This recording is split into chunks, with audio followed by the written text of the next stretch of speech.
WSME, Amplitude, W246CJ, Jacksonville. Fox News, I'm Chris Foster.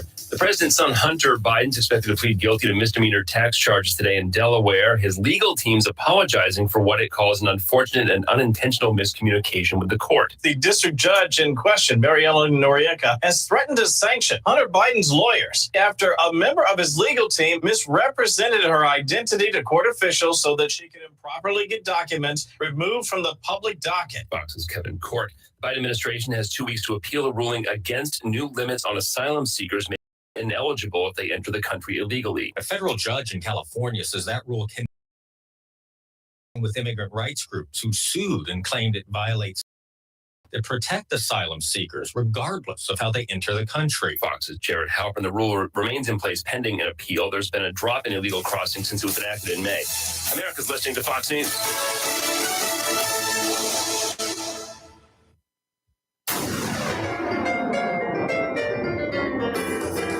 97.1 WSME. Live and local. Real talk starts now. And it officially is hump day today, I think, right? Am I got it right? Yeah, Yes, got it it right is. every day in a row. It's Wednesday, and it's it's the 26th of July. What happened? I know. I don't know. This summer is flying by, Oh my goodness gracious! which I'm kind of glad. I'm looking forward to fall. Oh no! Yes. Because Just a- with fall comes other mess. Well, who are you? Huh? Who are you? I'm Rayford Brown. I'm Kelly Knapp.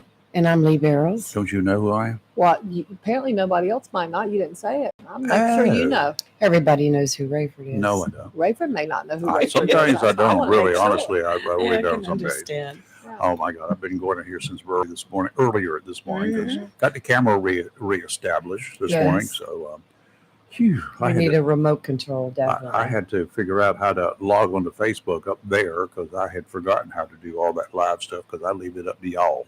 Mhm. Lee does it. Mhm. And when Lee's not here, you do it, Mhm. and never do I do it.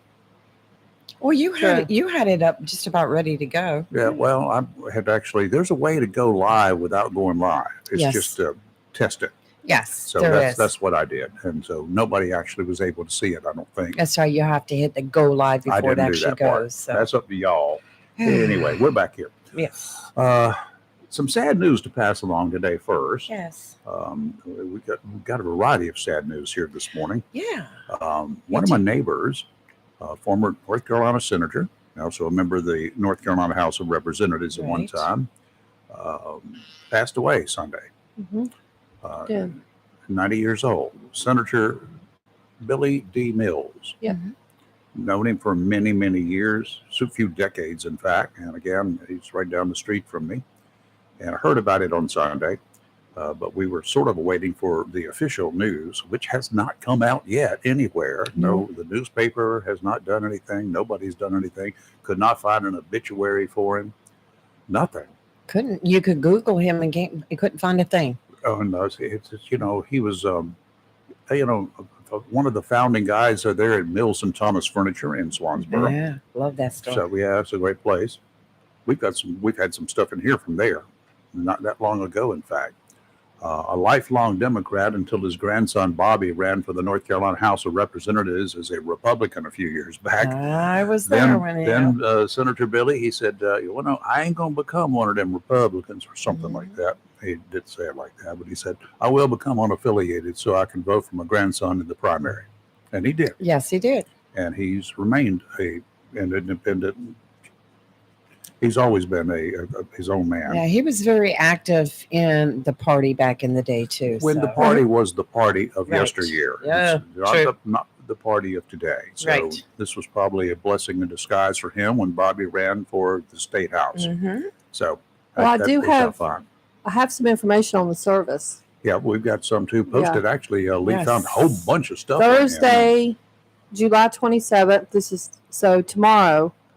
Visitations at 12:30, and the funeral service will be at 2, and he'll be buried at Onzo Memorial Park. after the All of service. this is happening at the Trinity Trinity Methodist. Methodist Trinity Church. United Methodist Church. Yep. So Yes. That's 301 Marine Boulevard, right across the street from the public safety office. yeah, Yep. pretty much. So visitations at 12:30 and the service is at 2 for anybody that wants to attend. Yeah. So anyway, I had two former senators living side by side just Mhm. down the street I from know. me. Yeah. Senator Harry Brown, Yep. and he lived right next door to Senator Mills. Mhm. So it was kind of cool. Yeah. Just Yeah. and they were both in different parties there for a while. Yes. So Yep. even though Harry started out as a Democrat Most people, in long Eastern North timers Carolina, in Eastern North Carolina, especially Onslow. Onslow Oh, was very yeah. blue Oh, back in the day, Oh, 60s and yeah. 70s and 80s Stuff of even. that. You found out a lot about Senator Bills. Yes. It's posted on our Facebook page. When you get to it, it doesn't say more on it, but just click on that link that's there. Right. Click on the body of the story that Lee posted, and you can find out a whole lot more about him, Yes. including his Army service, his schools, and Mhm. everything else. Graduate about at him. East Carolina University. Yeah, it looked like he had a split term going on there, Yes.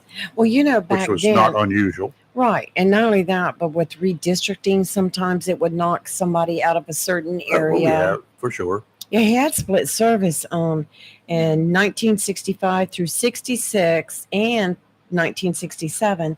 He served in the House of Representatives and then became a senator from North Carolina Mhm. in 1971, 1973 through 74, and then 75 through 76, and then another split 79 to 80 through 81. Yeah, I remember all of that. It was Yes. it was up and down roller Mhm. coaster, and Tommy Pollard was in there for a while at one point in time. So Mhm. it's interesting, a very interesting period of time politically speaking, Right. and it was interesting then. Today, it's like, what in a Sam Hill? How did we get here? Mhm. It Right. is so convoluted. He was a county commissioner too at one time. Yes, he in was. the He was 60s, county commissioner from let me see. 64 or something like that. It was, I think it was 59 through. Let Yeah, me see where that's at. It's in here somewhere. Yeah, I There's know it. I saw it. So much. He was so active. and probably our county vote. Other folks don't know about it yet, so now they do. Good for you, Lee. Yeah. Well, Uh, it took a lot of digging, but you know where I finally got it? The North Library. And takes she the- pulled him out of the archives. Dust Searched for had- hours. Had to dust that one off because I'm sure it was No, it was not. She had to scan it and send it to me. Got a little sad news today. There was an event scheduled for this weekend at Humphrey Farms, right? Yeah, a big blueberry festival, Uh-huh. and it was a huge event that was scheduled for Saturday. And the owner Barbara, she's Yep. been undergoing chemotherapy for breast For cancer herself. For herself. Well, in the midst of all that, she's taking care of an ailing husband and an ailing mother. Mhm. And her mother was in the hospital, and she was on her way to pick her up yesterday. And before she even left the house, she got a call saying her mother had just passed away. Oh my goodness So gracious! it was just horrible. Roller coaster ride. Yeah, Our so- deepest condolences, Barbara. Yeah. Please accept those. The But, Blueberry Festival has been canceled this weekend, and I think that she'll be planning a big event further on towards the fall. So, Yeah. Okay. Very good. A Richlands man died yesterday afternoon about 5 o'clock when his car ran into the back of a disabled commercial truck. Happened in Richlands. Happened about 5 o'clock near the Walmart. 22-year-old Devin Freeman of Richlands was killed in the wreck. The driver of the commercial rig was taken to the hospital over in Pender County for treatment. No immediate word on his condition. The big truck apparently had a flat tire, forcing it to stop in the roadway. Those big trucks, when they have flats, they cannot pull over on a street like that. There's no place to pull over. Mhm.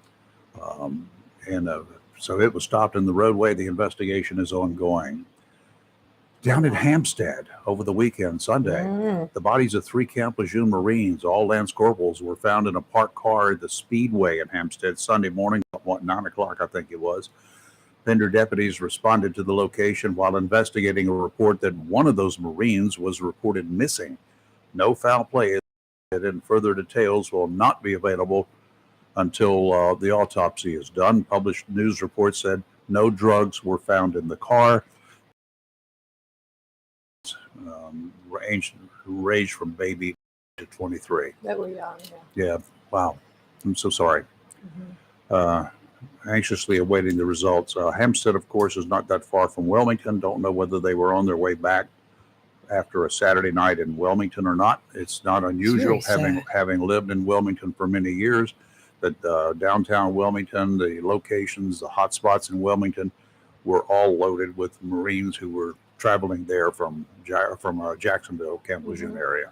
Well, it was easy to conclude that it wasn't a homicide because I think Yep. the news media would have put out right away that Pender County Sheriff's Department, like, be on the lookout or, Yeah, well, you know. they said that nobody was in danger. Nobody Right. else was. It was self-contained. Whatever it was there, and just don't know what the circumstances were. If they pulled over to go to sleep, the car was running with the air conditioner going on. They had a faulty muffler, for instance. I'm just telling you some possibilities. That could It have could be happened. something more nefarious. Who knows? We'll find out. Well, they had a family out west a couple of weeks ago that happened to. Mhm. The whole family perished. Yeah, I I have saw a that. theory, but I'll tell you off. Yeah, but line. that's just, I'm we curious to see can, if I'm right. we just, we can be nosy, we Yeah. can speculate, but that's Yeah, all that I'm not is gonna say if I'm speculation. right. I have a I am theory. sure our theories are about the same, Kelly. Yeah, it could be anything. Who That's knows? right. Could be. Who knows? We just do not know. Going back to Senator Mills, he was a county commissioner from 1959 to 1964. Okay, I thought I saw 64 in there somewhere. The judge presiding over Hunter Biden's criminal case threatened Biden's legal team with sanctions over allegations about lying to the clerk's office. Yes. Holy moly. Not good. In a high-profile case, oh my, Hunter's counsel is accused of avoiding proper court procedure to get information about IRS whistleblowers removed from the docket. Really? Delaware Judge Mary Ellen Noriega gave Biden's legal team until last night to explain their side. We haven't found out yet what their side is going to be, but they're apologizing, I understand. Specifically, a lawyer from Hunter's legal team, a female, accused of misrepresenting who she was when asking to remove certain materials from the docket. She called to ask the clerk to seal the information instead of making a formal request to the court. The judge said, "It appears that the caller, the lawyer, misrepresented her identity and who she worked for in an attempt to improperly convince the clerk's office to remove the amicus materials from the docket."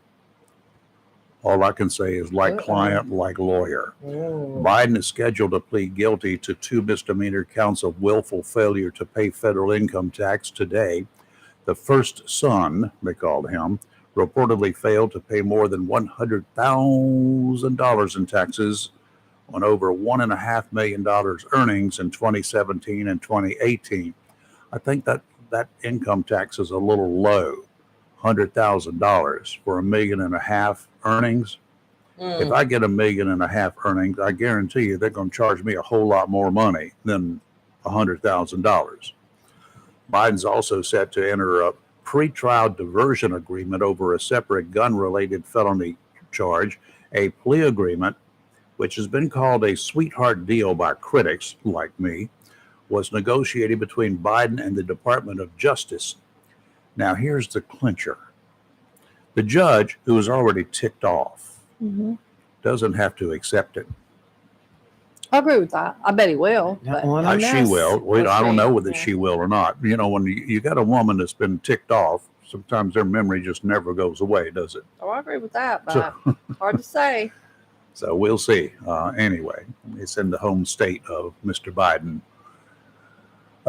Some other weird news. The Obama's personal chef who drowned Sunday while paddleboarding near the former president's home in Martha's Vineyard was not wearing a life vest, no kidding, and no foul play is suspected in his death, according to the state police there.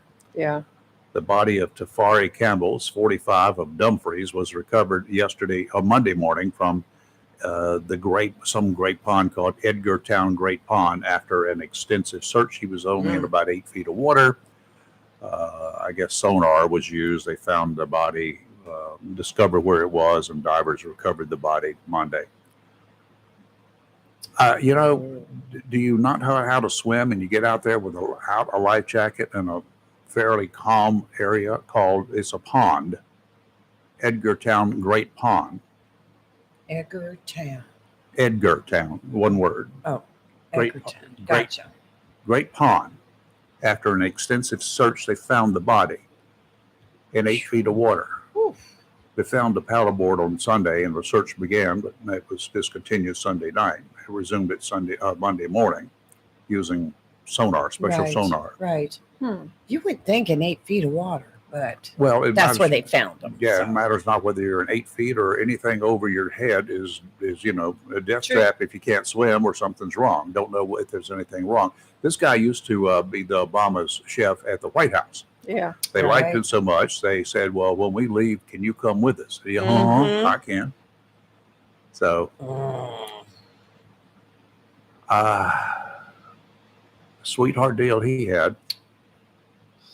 Yes. So, we'll have to wait and see what comes of that. No doubt, I'd like to know whether he could swim or not. Yeah. That will be the only thing. Well, who would paddleboard that couldn't? Just Yeah. don't tell me people do that. Does You would this- be absolutely amazed. Did you know there are people at one time the PADI, which is one of the premier certifying agencies for scuba, Mhm. they did not require you to be able to swim. Are you kidding me? It was an oversight because everybody knew how to swim until this guy out of Fayetteville, I think it was in the 80s, a friend of mine who was also a diver over there, he drowned Well, because his gear quit working Mm, and he didn't know how to swim. not But good. he got certified. You can get underwater and breathe all you want and just paddle around and oh my word. as long as all your gear is working, everything is fine. It's when the parachute fails is when you have to figure out what's going to happen. You better be pulling the reserve parachute, Mhm. but underwater you don't necessarily have a reserve chute. Well, I'm not going to be in a position to have to worry about a reserve or a regular one. So there's that. But- Well, yeah, that is interesting. Who Good would- question. Because have you ever tried to paddleboard? Yes, it's hard. It takes I hated full it. body It was strength. torture. Yes. Not my thing. But we Too got much work. There's got an inflatable, a really hard inflatable down Yeah, at you Tide said that. Marine. I'm If gonna y'all check want a that deal on it, out. there's one down there.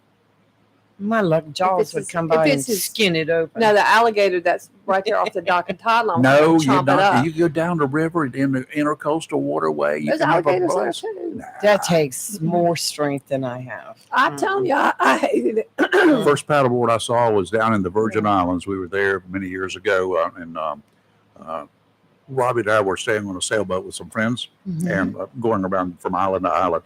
And we were in the harbor, and there was a guy out there on a paddleboard. So what is that thing? Mhm. Looks like a surfboard, and he's paddling it. Mhm. And they were just having a good time. I said, well, that's pretty cool. Not for me.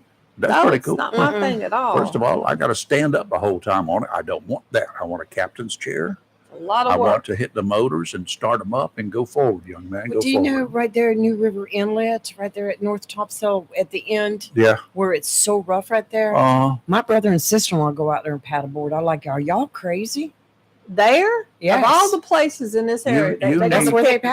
paddleboard. what can you take out an insurance policy No on them doubt. and make me the beneficiary? What You is and you happening? and They me the do it. beneficiary. They do it. I'm Oh, like, good Lord for have them. mercy. You won't see No, me. it's not I don't good for even them. swim there. No. I did used to be stupid, and when I was young, and we were coming in from diving and whatever. Right. If the tide was coming in and it's flowing really fast there, right when it's coming in, well, we'll put a vest on. No boats were out there in those days. We didn't have boat traffic like we have today. Right. Give the helm to my buddy, and I'd just roll over, and I'd ride the way the current into inside. Of course, I had a vest on. Right. I would ride that sucker all the way in, and they'd pick me up on the inside. It was a fun ride, better than any ride that you can find at the fair. I can tell you that right now. And believe me, it was a lot safer too. Okay, let's take a break. When we come back, we'll tell you what we got coming up. Bottom of the hour, we've got Dr. Rosemary Stein in here. We'll find out what's new in her world and in the world of medicine. And we may even come up with a question or two, like, my back hurts. What can I do about it? Oh, don't start talking back. I yeah, just I got know. over the worst of that last week. And then coming up at 8 o'clock this morning, a premier event. You know, so if you got to go to work, carry some earbuds with you so you can put your earbuds in your computer and you can listen this morning. You can We listen just- to us at yes. WSME971.com. Mm-hmm. on the air. We're live. You can listen to us live. Of course, you can go on Facebook, but Facebook and YouTube, well, we put it up out here for your benefit just in case, but sometimes it's, on again, off again. You never can tell what's going to happen with either Right. one of those platforms.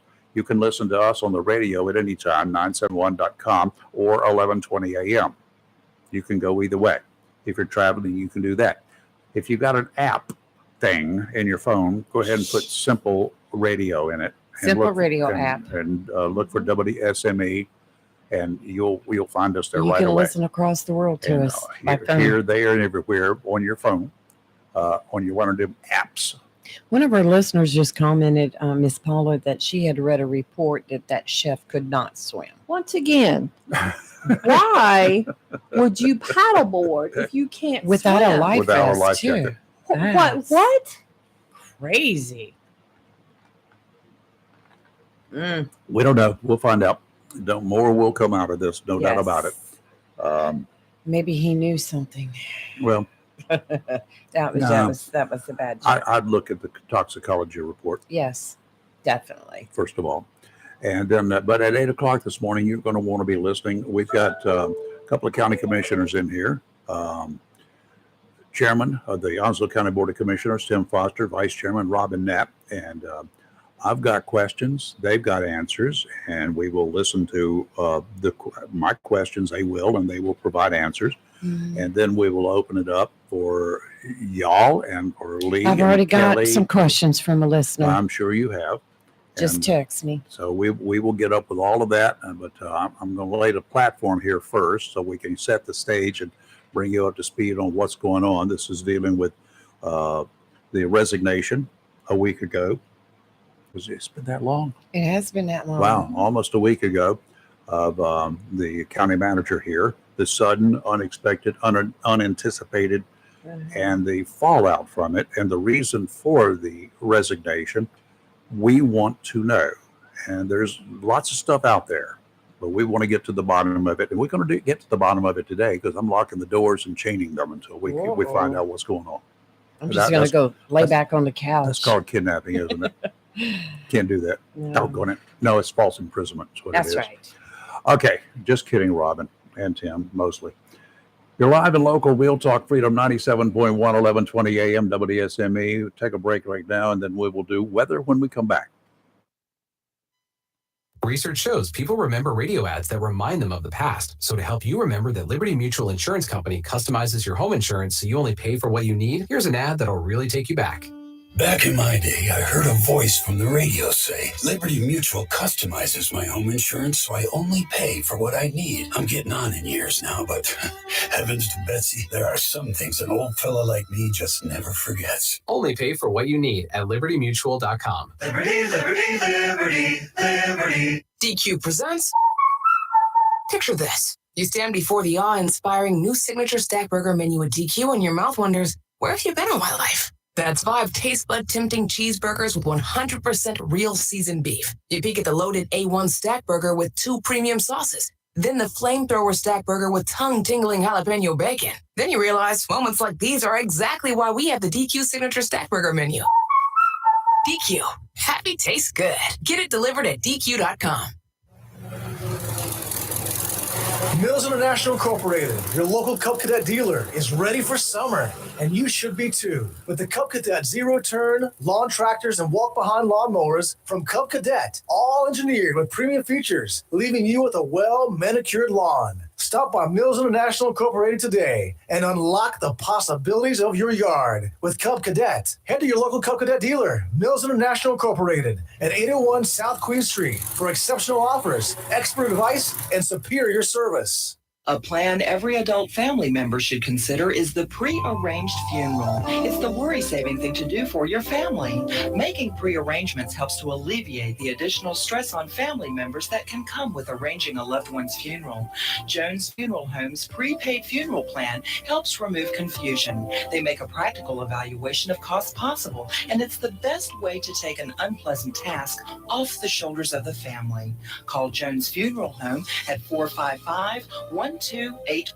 With locations in Jacksonville, Richland, Swansboro, and Holly Ridge. Attention property owners, are you fed up with bad tenants, under market rents, and late payments? At Fountain Management, we provide unrivaled levels of expertise and all the tools and services you need to make owning a rental property easy and profitable. Are you ready to talk about taking the management of your real estate investment to the next level? Well, contact us today. Fountain Management, 910-455-1609. We will make owning your rental property simple and rewarding. Southern Touch Painting, Maintenance, Power Washing, and Roofing specializes in residential and commercial interior and exterior painting. In fact, they paint most anything except cars, including homes, businesses, apartment complexes, decks, and they do minor repairs, wood repairs, pressure washing, waterproofing, and more, including storm repair and cleanup. Southern Touch Painting, Maintenance, Power Washing, and Roofing, fully licensed, insured, and locally owned and operated by Roger Carroll Jr. References available and customer satisfaction is always guaranteed. So if you want painted, maintained, power washed, or need a new roof, call Southern Touch Painting, Maintenance, and Power Washing at 910-939-0749 or visit southerntouchpaintingnc.com. Southern Touch Painting, Maintenance, Power Washing, and Roofing salutes our troops and is proud to be part of the continued growth of Onslow and surrounding counties. Humphrey Heating and Air Conditioning, your trusted local carrier indoor weather team, serving all of your heating and air conditioning needs since 1967. Now offers residential and commercial duct and dryer vented cleaning, and now offers expert residential and commercial plumbing service. In case of a power outage due to a storm or for any other reason, be prepared with a Generac generator for your home or business. Humphrey Heating and Air Conditioning has Generac generators in stock, ready to install today. Remember, better breathing comes with cleaner air. Let Humphrey Heating and Air Conditioning improve the air quality in your home or business with professional air duct cleaning. As always, Humphrey Heating and Air Conditioning is available 24/7 for all your heating, cooling, and plumbing emergency needs. Turn to the carrier experts, Humphrey Heating and Air Conditioning, with locations in Jacksonville and Hampstead. Visit online, humphreyheating.com. And follow us on Facebook and Instagram. Humphrey Heating and Air Conditioning since 1967. Relax. We're on the way. Cannonball! Serving all of Eastern North Carolina's in-ground pool needs, Saltwater Pools is your go-to for summer fun this year. Whether you're in the middle of building your home or just looking to make your existing home into your paradise, Saltwater Pools will work with you to help make that dream a reality. We can specialize your pool to suit your vision of a personal oasis, with lots of options to suit whatever your budget may be, with features such as spillovers, heaters for those cooler months, wireless pump and light controls, animal-friendly features, rock outcroppings, tanning ledges, custom lighting. Call Saltwater Pools of Jacksonville at 910-333-5055 to start working on your backyard getaway. Focus on top quality installation, competitive pricing, and fully satisfying our customer needs. Saltwater Pools is ready to make your life a lot cooler. Call us at 910-333-5055 today, and we'll have you swimming by July. Get your saltwater pool today. You'll love it.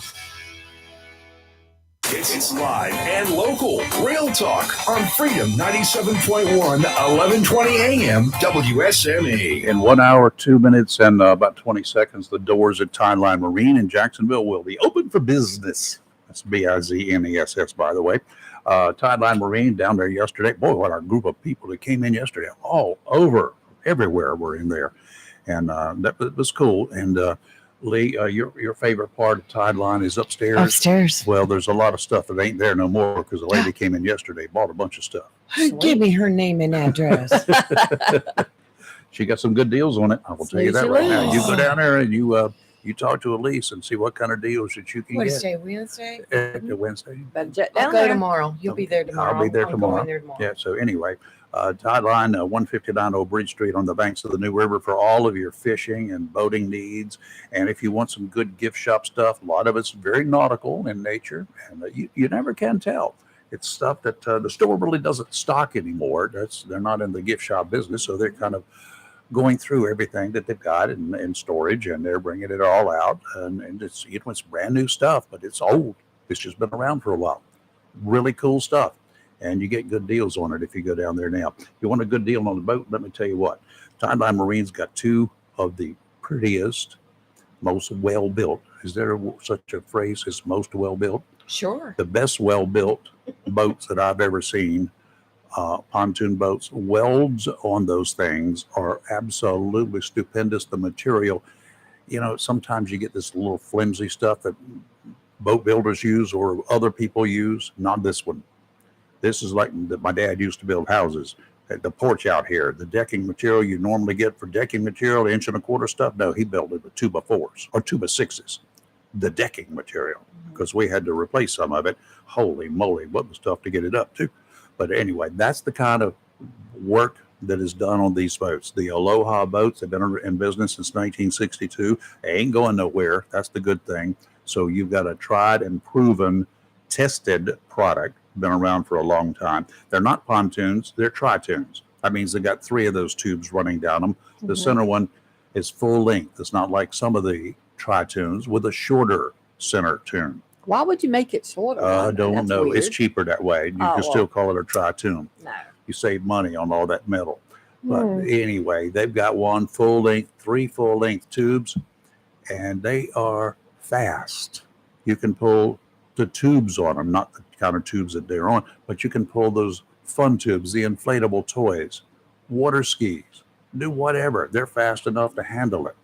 And fishing is kind of like a head boat in the river or in the intercoastal. You can stack people all around the railing and do some bottom fishing, do whatever you want. A couple of years ago, George and I and our families, we took one down river and went down to Sneed's Ferry to anchor up, and we actually were trolling on the way down there, and we caught a couple of Spanish mackerel in the river from one of these boats. Now, that's the way it's supposed to be done. Yeah. Then we just pulled up very shallow water, which we could do. We tied up, we anchored up, then we went out and we caught some clams. And what a fun day for a family. 2 families, in effect. Yeah. Okay, offshore today, southwesterly winds around 5 knots, becoming southerly in the afternoon. Seas around 2 feet, dominant period 7 seconds. Sounds and rivers flat, increasing to light chop in the afternoon. Southwesterly winds tomorrow, 5 to 10. Southerly, 10 to 15 in the afternoon. 2-footers, rarely smooth tomorrow. Friday, same thing. Southwesterly winds, 10 to 15, 2 to 4-footers. Today, mostly sunny, a high 94. Our heat index value today is as high as 106. Tonight, partly cloudy, low of 73. Tomorrow, mostly sunny, a high of 92. Little cooler, so I'll say chillier. Heat index value as high as 100, but the gusty winds start tomorrow. Tomorrow night, partly cloudy, low of 74. And on Friday, mostly sunny, high of 94 and super gusty. Yeah, I think we had Dr. Rosemary on there, but she clicked off there. So maybe she'll call us right back. Hopefully so anyway. I will, a little bit later on in the show, given us, if we have time today, I really got some really cool piece of Onslow history trivia. And I've got a gift card here to give away. And there's something that neither one of these ladies even knew. Didn't know it. So, maybe we've got her back. Dr. Rose, good morning. Hello. There's nobody on there. Looking. Dr. Rose. Dr. Rosemary Stein, you there? A little bit of phone issues here. I guess so. Okay. She'll go back. Yeah. We'll see. Got to give us time to get our questions ready. Who's got a good question? What's wrong with my back, and what can I do to get rid of this pain? Y'all, I need some help. I finally got rid of mine. It was bad last week. Bad. Uh-oh. No, there was an alarm going off there somewhere. You know, it was a client. It's a client. We have alarms, bells, and dings and whistles. Okay, I know she was there, so maybe I just call her up if I get her telephone number out here. You guys got something to kill time with while I look for her? Sure, we can kill time with anything. Okay, There she is. We're good to go. That's her. There we go. Yeah. Okay, we got you this time, Dr. Rose. It is me from my home phone. Yeah, I see. We were answering, but nobody was responding, so I'm not sure. We figured you had an emergency. Oh no! It every time I called, it would say on my side that there was that all the circuits were busy, and then please try to call. What? I can hear them. That happened a couple of weeks ago here when Verizon was down. Yeah, well, we got 2 incoming lines, so we didn't have anybody else. So it was you. It was you, yeah. It was something between here and your neck of the woods. That's the problem. Oh yeah, between here and you, don't we? That's right. They're always trouble. Yeah. Troublemakers. Anyway, what's going on in the world of health and medicine? Well, not a lot of illness, although those that are sick are very, very sick. Oh. And, sometimes we can't really determine what they have until a few days later. We have a son of one of our front desk people that work for us, obviously. Very nice young gal, and her little son had a fever that wouldn't stop going, and we sent him to the emergency room. Never could figure out exactly what it was. That's just one of those things, and it seems to be coming up a few more times than expected or wanted.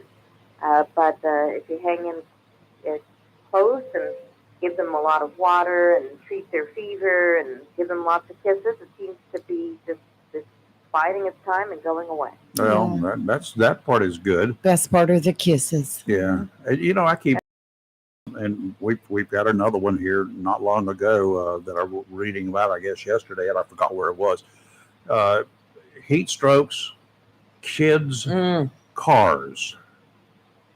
Leave them in the car, and they die. And we have found so much of that this year with all the heat and everything else.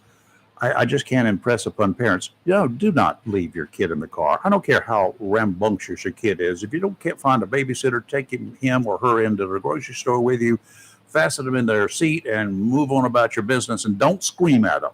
That's the worst thing in the world you can do. That just agitates them, right? That is true. I can't imagine that in this day and age, when we're hearing about all these tragedies, there's still people that think that leaving them in the car for a couple of minutes, and then you lose track of time, and you come back and the kid is very sick or worse, and it's never a good idea. It's not even a good idea to leave our pets in the car. No, absolutely not. So why would you leave your child in the car when you would have second thoughts about leaving your pet in the car? Yeah. And so these are very hot days. We've got to prepare for them. Don't just walk out the door. Make sure that you have a nice cooler filled with cool drinks if you're going to go out with your children. Make sure that you have plenty of sunscreen so that you can apply it. Make sure that you have places that you're going to go to get away from the heat while you're out there, and we have a plan. But just going out there and not taking drinks and getting your children dehydrated. Dehydration makes everything worse and turns a slightly sick child into a very, very sick child. We all talk about how we need to exercise and the kids need to exercise and whatever. Over the weekend, out in something called the Valley of Fire, it's a state park in Nevada, just north of Las Vegas. 2 women, don't know their ages, they went out for a hike. The temperature, not heat index, was 114 degrees. Ooh. They found both of them dead. Last week in Death Valley, 128 degrees, not heat index, 128 oven degrees. They found a jogger, another guy, a hiker. He was dead. What are we thinking? How much exercise do you need that you have to do something like that? Gymnasiums got air conditioning, right? Yes. Well, and once again, you got to plan ahead. If you look at the temperature, decide what you're doing, you might change your plan. There's no plan so important that it has to take your life, and you're leaving your family members who love you behind to face the fact that you did something really dumb. The same thing goes for, you guys are close to Camp Lejeune, and, you just got to plan ahead. I was reading about the 3 young men that were found dead in the car. We're not sure why it was, but, you want to make sure that your windows can go up and down, and that you have a plan to be in the shade, and you're just plenty of fluids so that you're not one more casualty. Yeah. Guys, especially if you have children. Plan ahead. Yeah, we don't know about those. That situation is tragic and leaves behind 3 different families that are wondering the same thing. What in the world went wrong? We know the area. It's not halfway. It's closer to Wilmington than it is to Jacksonville or Lejeune. It's about 15, 18 miles north of Wilmington. So we are suspicious. We do know that Wilmington is a party town on weekends for Marines from Camp Lejeune. I will tell you that. Live there. I was expecting the same thing, and that broaches the other subject, is that we must tell our children as they're growing up, never, ever, ever, ever take a drink from an unknown person or a food from an unknown person, because you don't know what that person's motivations are. Yeah. And so things like that may happen to our family members if we don't prepare them. Yeah, it's horrible to have to tell your child that there are bad people in the world, but there are bad people in the world. Yeah, if we're not cautious, things might happen to us and our family that we could have maybe avoided if we had just taught our families to be more cautious, or have been more cautious ourselves. Well, maybe with the heat as we're having right now, parents are encouraging their kids to get off the internet and get off of the TV and get off of your telephones and start doing some homework, getting prepared for this coming fall. School starts in a little over a month. Hello. That's right. We should incorporate some time of reading and math and writing and handwriting into their day. Just maybe an hour and a half to 2 hours at the most, and they could be divided by maybe 15 to 20 minutes. Just get it done so your minds are more lively and ready to go back to school. And there's a whole bunch of hours to still have fun. This is a great time, right at the end of July, to start talking about. In August, we're going to start doing some school work at home. Sure. And I want to see that you guys put some effort into it. Yeah. Why? Because I love you and I want you guys to do well. I got another suggestion for parents and grandparents during this time. It's time to teach your teenagers how to cook, how to set a table, because I don't guess the home ec is necessarily a big old thing anymore, right? But it's time that maybe you should pass along some of the secrets of grandparents and how they cook and what they do. And maybe this would be a good time to spend an hour or two a week and let the kids and grandkids help prepare a dinner. Hello, for the whole family. Yep, together with table setting, just like you said. Absolutely. Just prepare them for life. Call it a home camp. Yep, there you go. For a few days, you say, okay, we're going to have home camp, and you have some nice activities, and then some activities that teach them things, and they'll roll their eyes and say, not this again. Yep. And you just plow through, and your kids will be better prepared for life. Yep, I agree. And let them talk a little bit, but ask questions and sit them down on the floor and let's talk about what would you do if this happened. Those are great conversations to have with children, or take a couple of news articles and say, what do you guys think about that? And prepare to be annoyed, but keep smiling. Yeah. They're just kids. They're going to tell you what they feel, and we have to be ready to answer their questions and to get really dumb answers and be okay with it. And there you go. They're not ready for the world yet. I'm trying to make sure that they will be someday. There are no really dumb questions except those you don't ask. So kids, be sure you ask all the questions you want. And if somebody says it's dumb, no, you'll find somebody else to ask the question. That's right. That's right. There you go. Doc, thank you as always. It was always a pleasure. You guys have a great week. You too. Stay cool. You're live and local. Real Talk. Don't go away. We'll be right back. Serving our area for over 40 years now, did you know Flatwoods Outfitters is Onslow County's oldest firearm dealer? Whether you want to purchase a rifle or shotgun for hunting or competition, or a handgun for personal security, Flatwoods Outfitters is our area's most complete firearm facility. Flatwoods Outfitters features a great selection of name brand long guns, shotguns, and handguns to choose from, and offers Onslow County's only outdoor range to practice and learn how to safely operate your firearm, which Flatwoods Outfitters highly recommends.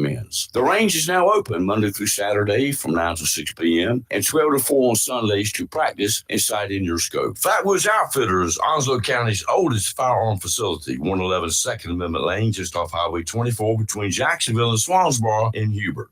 It's summertime. No schedules, no stress, and no cooking. The Bar Low Country Kitchen has got you covered. Order a Carolina-style seafood boil to go. Sausage, potatoes, corn, with your choice of shrimp, crawfish, lobster, clams, mussels, crab legs, or a mixture. Seafood boils also make great party pleasers. Grab a quick lunch of Philly cheesesteaks, Italian sausage, fish tacos, and more. Dine in or take out. Curbside or dockside pickup. The Borough Low Country Kitchen. Corner of Front and Moore Streets in downtown Swansboro. BoroughLowCountryKitchen.com.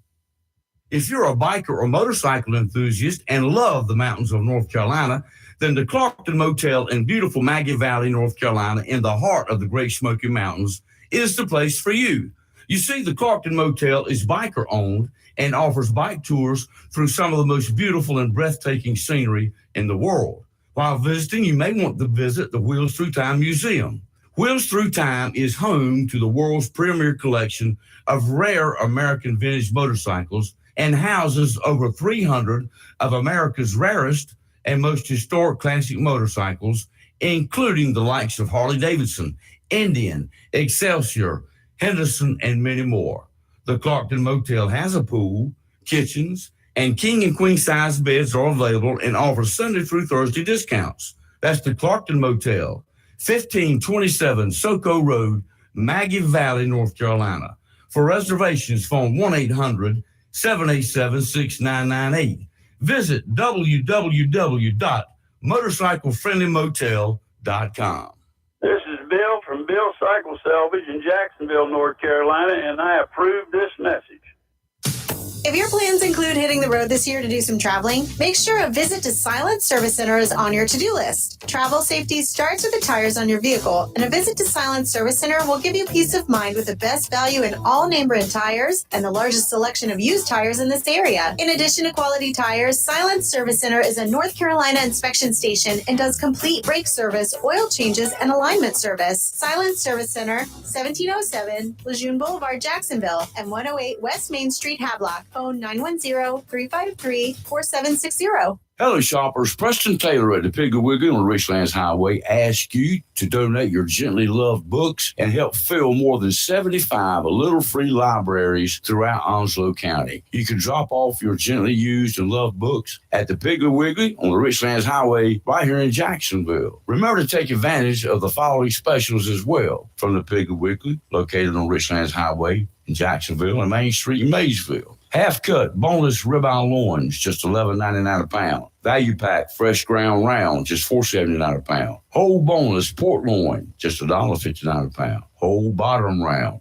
just $3.59 a pound. How about St. Louis style ribs, just $1.99 a pound? And Springer Mountain Farms jumbo fire wings are just $2.29 a pound. And remember, the beef and pork is cut fresh every day by the butchers at your locally owned and operated Piggly Wiggly store, and they use only the finest and certified Angus beef and Sanders's Farm chicken. Over in produce, 2 pints of Ruby Grape tomatoes. You get 2 pints for $4.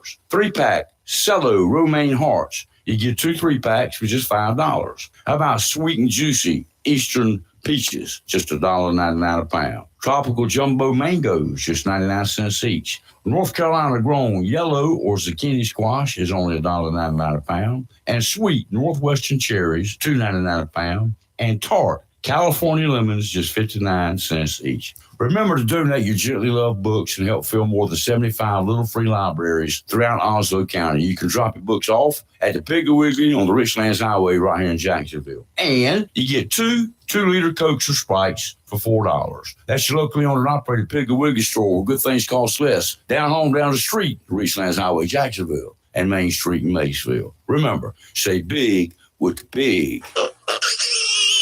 It's live and local. Real talk on Freedom 97.1 WSME. I know you guys don't like to hear that that word, the tropical word that we try not to use here too much, but that there's one tropical disturbance that's out there. Tropical disturbance number 1, TD1 they call it. It's somewhere just northeast of the Bahamas and moving towards the generally towards the west-northwest. But it's kind of like stagnant right now. It has a 0% chance of developing into anything over the next 7 days. There's something up there holding it away. And it has diminished to a little tight circle of nothing. So it's probably not going to do anything. I don't know what the weather patterns are. There's not a whole lot of discussion on shore about what's keeping it away and keeping it down. But behind that, just came off the coast, as we were talking about yesterday, just came off the coast of Africa There's a TD number 2 out there, tropical disturbance number 2, and it's way out there near the Cabos Islands, southwest of, but it's moving towards the west-northwest on a pretty much a course for the Bahamas, unless it changes. They're not giving it much chance of changing direction at this point in time. It should go north of, as a something, it should go north of the Puerto Rico, the Virgin Islands, and that island chain there. And then the Bahamas are next in its path. And then, of course, there's Florida out there beyond that. It's way too early to tell, if any. Way too early to tell, even if the National Hurricane Center gives it a 0% chance of forming by Friday. I'll tell you that right now. Over the next 7 days, though, between now and next Thursday, it has a 30% chance of forming. That is still low. Yes. But we'll have to wait and see what kind of weather patterns are between the United States and that direction of travel before the National Hurricane Center can develop into anything anymore. Okay, so the likelihood right now, if you're a betting person, is say nothing, because it's too early. Right. Too early. So, Wait, but it's always good to keep your eye open. Speaking of storms and preparing, I ran across something really cool yesterday. And they have it at the big stores like Lowe's and what's that other one? Home Depot. Yeah, Home Depot. Light bulbs that you can, screw in, but they're rechargeable. So when the power goes out, the light stays on for a good 45 hours. Really? Yeah, so I'm gonna go get some. Well, that's pretty cool. I think it's pretty cool. Got a built-in battery. Amazon has it too. Yes. Love Amazon. Yes. Wow. I got to go check that out because that's new for me. Yes. Of course, I don't think I'll need it No, you won't. because my generator will come on. But it won't hurt to have them anyway. Yeah, I've got no problem with that, just in case. That would be good to have even in your dining area, because even if the power goes out and it stays out for 15 seconds, 15 seconds is a long time to be in the dark sometimes, Yes, it is. especially for dogs and people who get excited. Yeah, and you get up, trip over a dog, bust a toe, Yeah, fall over yell at the something. wife or the husband, and All right, let's take a break. You're live and local, Real Talk Freedom 97.1, 1120 AM, WSME. This just in, I think there's been a scorcher. Yes, the scorcher has Comfortville. Apparently, he's targeting innocent air conditioners. Yes, and wait a second. It seems that reports are flooding in of unfortunate citizens feeling uncomfortable, hot, and in extreme cases, I hesitate to say this on the air, people are even sweating. Wait a minute, we're now getting word there seems to be some sort of disturbance. Bryant Man is on the scene, and he has apprehended the scorcher. All right.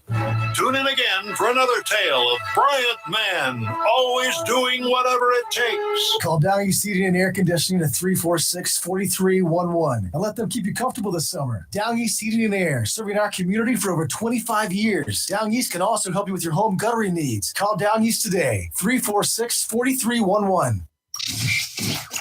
Hey, this is Dave Miller, Jacksonville High School Athletic Director.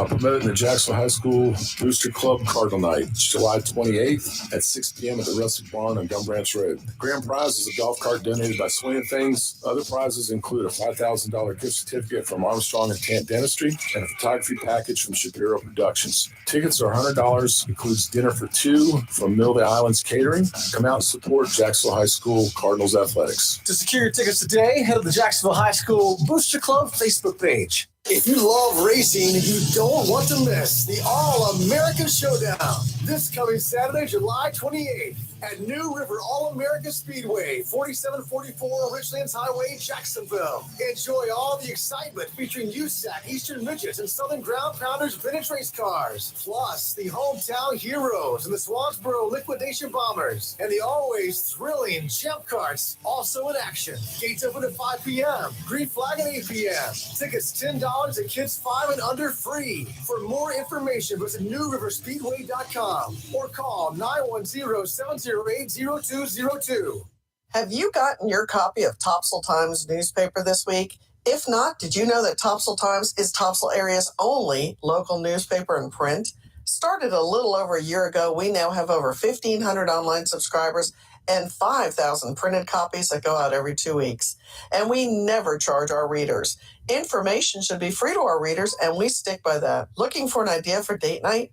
Want to learn some local history? How about asking a veterinarian about your pet? These things and more are available in each copy of the Topsail Times newspaper. Want to get the word out about your business? We offer great rates for full color ads, and the online paper version is always included for free. Need help designing the perfect ad? We can do that too. We're always looking for human interest stories, so start writing.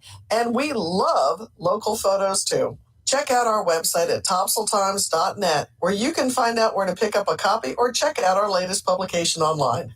If you love ocean pier fishing, the Seaview Pier Motel and Restaurant located at mile marker 18, North Topsail Beach is the place for you. The Seaview Pier is a family pier complete with bait and tackle shop, rod and reel rentals, and accessories. The restaurant serves breakfast, lunch, and dinner and features a complete menu from burgers to ocean fresh seafood, straight to you from the briny blue. With the Seaview Motel right next door and the most affordable rates on the coast, you can make it a vacation or a weekend of Carolina pier fishing. It's all here, including the fish.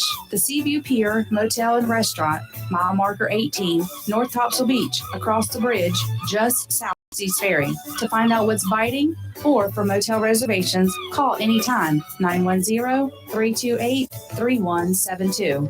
Freedom 97.1 WSME. It's live and local real talk on Freedom 97.1 WSME.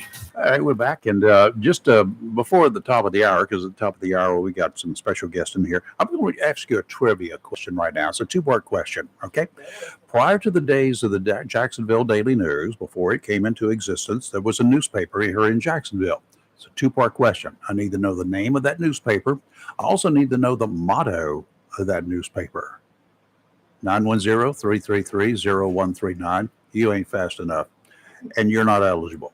Anybody who's won in the last 30 days is not eligible. And I've got a Golden Corral gift card here, right here, brand new one. It's got even new logos, and not new logos, but new covers and stuff on it. So I've got that right here for you. If you are the guy or lady with the right answer, there is no wrong answer because there is no answer that is wrong. Okay. The correct answer. My question is, well, it's not really a question, it's a statement. I'm hungry now. Have you got any extra? Yeah, cards? for a fee. Not for you. Nee. Yep. I'm hungry. Anyway, Ask this question. It's a cool question. Here we go. The name of the newspaper that predates the Jacksonville Daily News. The Jacksonville Daily News sort of became the Daily News after this newspaper. And the motto of the newspaper, I want to know the name of what the motto of the original newspaper was here in Onslow County. I got it. 910-333-0139. You have 2.5 minutes. I hear people Googling. If you don't get it, you're going to have to Google fast, because I'm going to throw a ringer at you with a question. Another one. It's not. I love the motto. I know what the motto is. Yeah, the motto we're going to adopt. Love it. We're going to steal that motto. We're going to change it just slightly, but we're going to steal the motto. It's good. We should. It's probably not patented. We can steal it. It was trademarked back in the day, but it's public. It's close enough. I'm all about it. I love the motto. I do too. So anyway, 910-333-0139. Where are you, Vic? You should be knowing this. Yeah, you work Vic. you work at the Daily News. Historian. He might know it. Well, no, he doesn't. He doesn't remember anything before 1960. He might. You leave Vic alone. What? Might. He might. Well, he's not that old. Okay. So that's why I said that. And I actually remember this organization, and I remember an individual who ran it. I was introduced to him. You asked me that this morning. I was like, what? There 1 was minute something and before 28 seconds. news. I never knew that. I never knew it either, but I love the motto. Love it. There was a newspaper that predates the Jacksonville Daily News. The Daily News took over from this newspaper in the 1950s. And what's the name of that newspaper? That one you should know. Alva should know that one. A bunch of people know that one. But the motto of that newspaper was blank. Was what? Yeah. Right. You know what? I'm not going to save this for another day because I want to use the motto here. So y'all gonna miss out. I'm gonna go eat at the Golden Corral because I got the answer. Hey, we're going with you. Well, They have good breakfast stuff. yeah, I got 3 cards. Ooh, but we're only gonna give away one. And no, Billy, I'm not going to use them. Billy Sewell over there. Billy, thank you for supplying these Yes. cards for us to give away too. So anyway, Very generous. Yes. okay, thank you got 30 seconds. Should we do a countdown? Maybe sing the. We need the Jeopardy song There playing. you go. Yeah.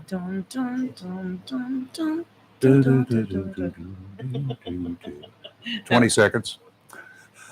One more time, 910-333-0139. Cricket's out there, 910-333-0139. The name of the newspaper that predates the Jacksonville Daily News and the motto of that newspaper.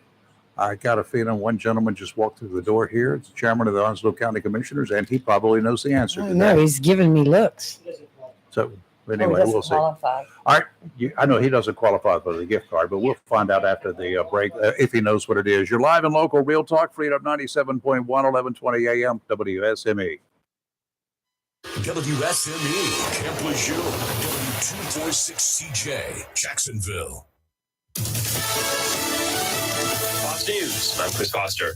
House Republicans are asking a federal judge to reject the president's son, Hunter Biden's plea deal today. Biden's deal with the Delaware U.S. Attorney David Weiss means he's pleading to 2 misdemeanor tax evasion counts and will enter a diversion program to avoid a felony gun charge. Since that deal was announced, though, 2 IRS whistleblowers told a congressional hearing the plan among federal prosecutors had been to charge Hunter with felonies. Fox's Jessica Rosenthal. Voters in Ohio will decide if abortion rights should be added to the state constitution. Abortion rights advocates have received enough signatures in Ohio to put the issue on the November ballot.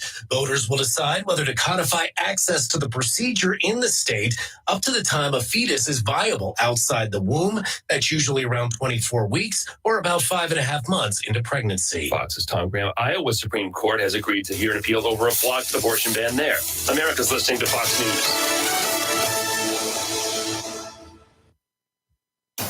Freedom 97.1. WSME. It's live and local. Real Talk.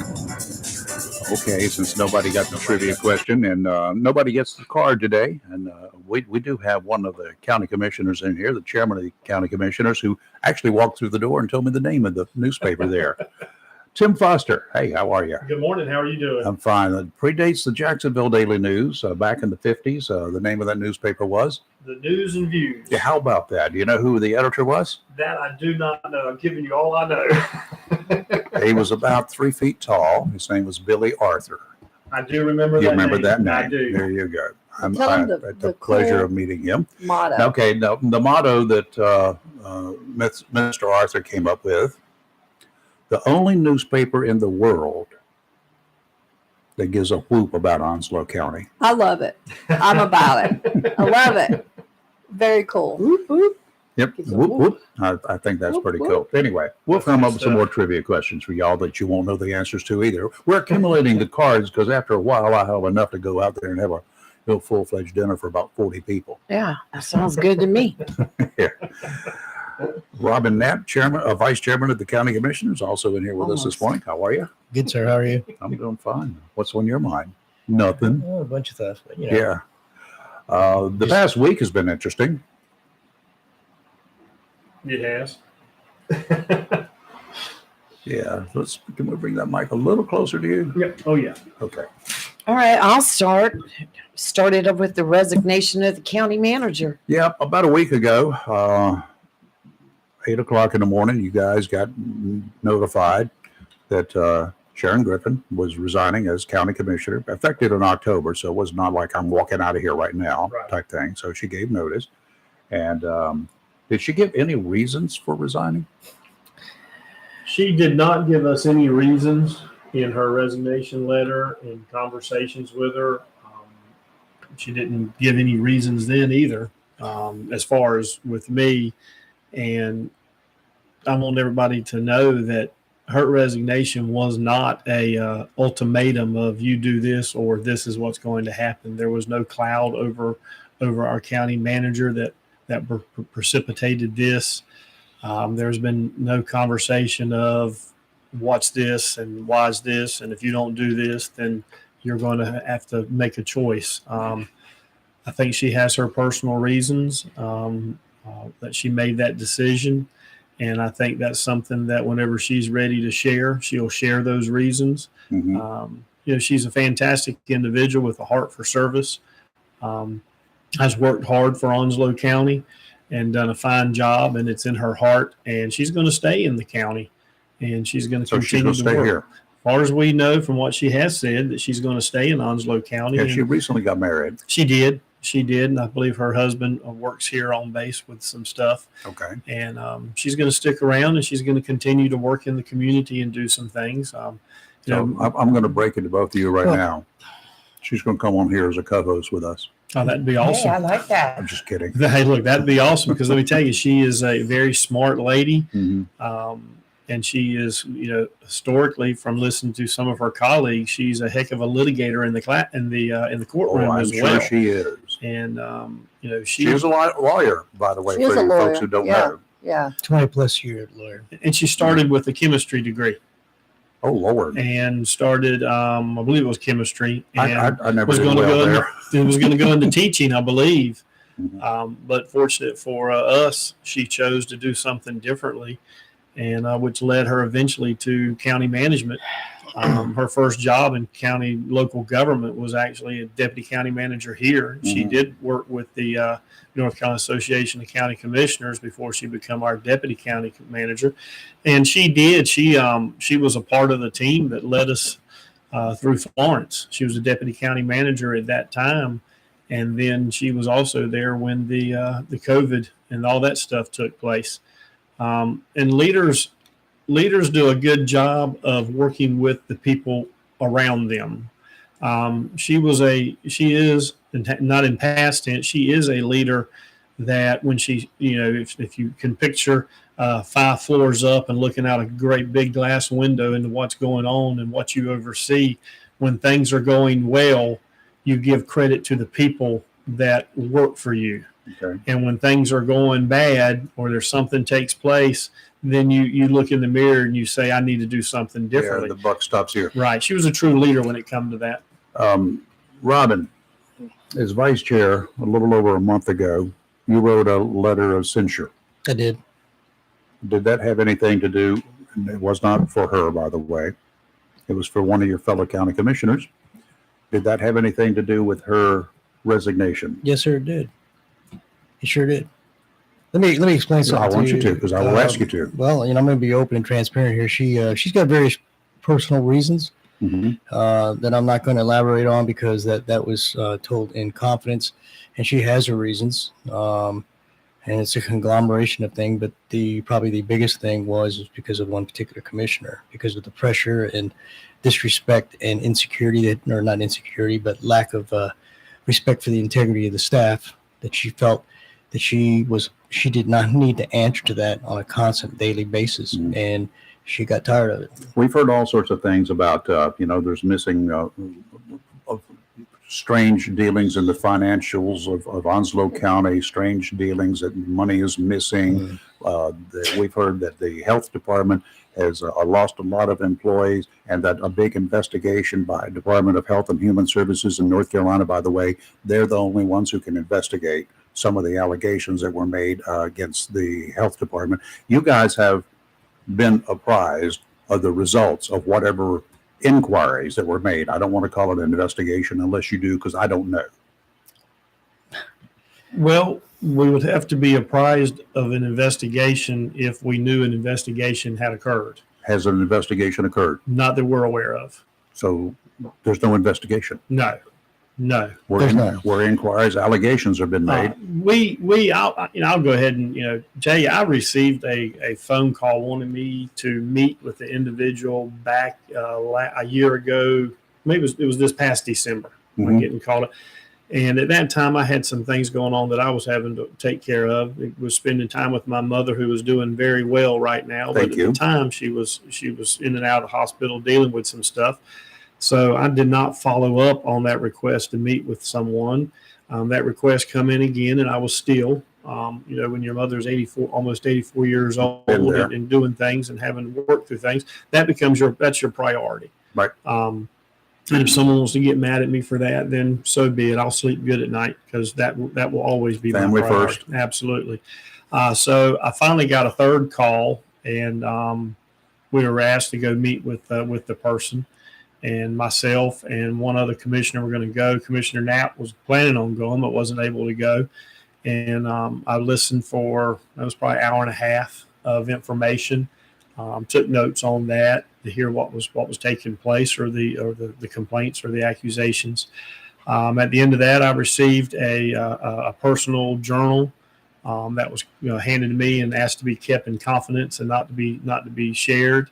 And I'd heard all the information that was already in that. That was something that was asked not to be shared. So you give me something like that, I'm not going to keep it. I got rid of it.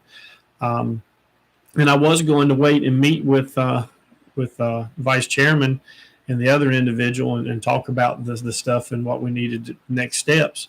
But the next step become apparent. When stuff like that comes to you, you go to your manager. You share it with your manager. Mm-hmm. So I scheduled a meeting, went in and sat down with our manager, shared it with her. She was not aware of any of that. So she immediately got on the phone with HR and the director, assistant county manager at the health department. Asked the question, and they shared with us with what was going on, that our HR, the information had been sent up to the Board of Nursing, and that was sent back to Onslow County, as that's an HR issue. You need to address that through HR. HR did what they do. They were working through personnel issues. That's not something that we get involved with. And they found that whatever was taking place was not accurate. And steps were taken. Allegations were not accurate. That's exactly right. Later on, we got some information from the assistant county manager over there, where she followed up on some general statutes with gowned and clothed and unclothed and different things. But there's zero corrective actions that are taking place with Onslow County Health Department. If there's an investigation, Onslow County is not aware of it. Let me tell you something about the allegations of Medicaid fraud. Okay, first of all, that's where I was going to go next. Okay, the first thing I want to say is you need to stop. Okay, anybody who's making those allegations need to stop, because if they're not going to tell the county manager or any of us if there's an active investigation, they're sure in the world they're not going to tell you. So I don't know where they're getting this information. I don't know why they keep accusing Tim of destroying a document. It was not a document. It was copies of a journal. He had no use for it, and he got rid of it, and which I would have done. Someone's personal journal. Exactly. Who asked? They wanted you not to release to anybody. Right. So the individual who wrote the journal asked you, Tim, exactly, not to disseminate the journal. You respected their wishes Right. and destroyed it, which is what any normal, sane human being would do. Is this journal the same document that Commissioner Scott held up in that commissioner meeting, 2 months ago? I'm assuming yes, because he said 48 pages, and I would assume that's the same one. okay. And So he had a copy of it. He has a copy. He had a copy of it, and he was in a public information or FOIA, Freedom of Information request came in asking for a copy of it. We are not the document holders for that document. The government is not the document holders. Mm-hmm. The document holder is Commissioner Scott, and he still has not given that document up. I don't know if he has it. I don't know if he's destroyed it. I really don't know. Mm-hmm. But we are not the document holders. And not because she's my wife, but she said something very strongly yesterday about Medicaid fraud. And being an investigator myself in the state of North Carolina and the federal level, let me tell you something. There's Medicaid fraud. You're going to know it immediately. Even if they say there's no investigation, you're going to know it because they're going to be doing their interviews. They're going to be doing record checks. Medicaid fraud is very, very serious. That's at the federal level. You will go to prison. Mm-hmm. And the thing about it is that our department, our county manager, and those that are involved have had this albatross hung over them based on falsities, based on innuendos, and based on rumors. Okay, I'm disturbed about that, because you're dragging someone's integrity and character through the mud for no reason. I'm reading a Facebook post that was made by somebody that likes to stir the pot a lot, and they wrote on here, mishandled Medicaid investigation. They were directing it towards the chair, the vice chair, and the commissioners Y'all and the county don't manager. investigate.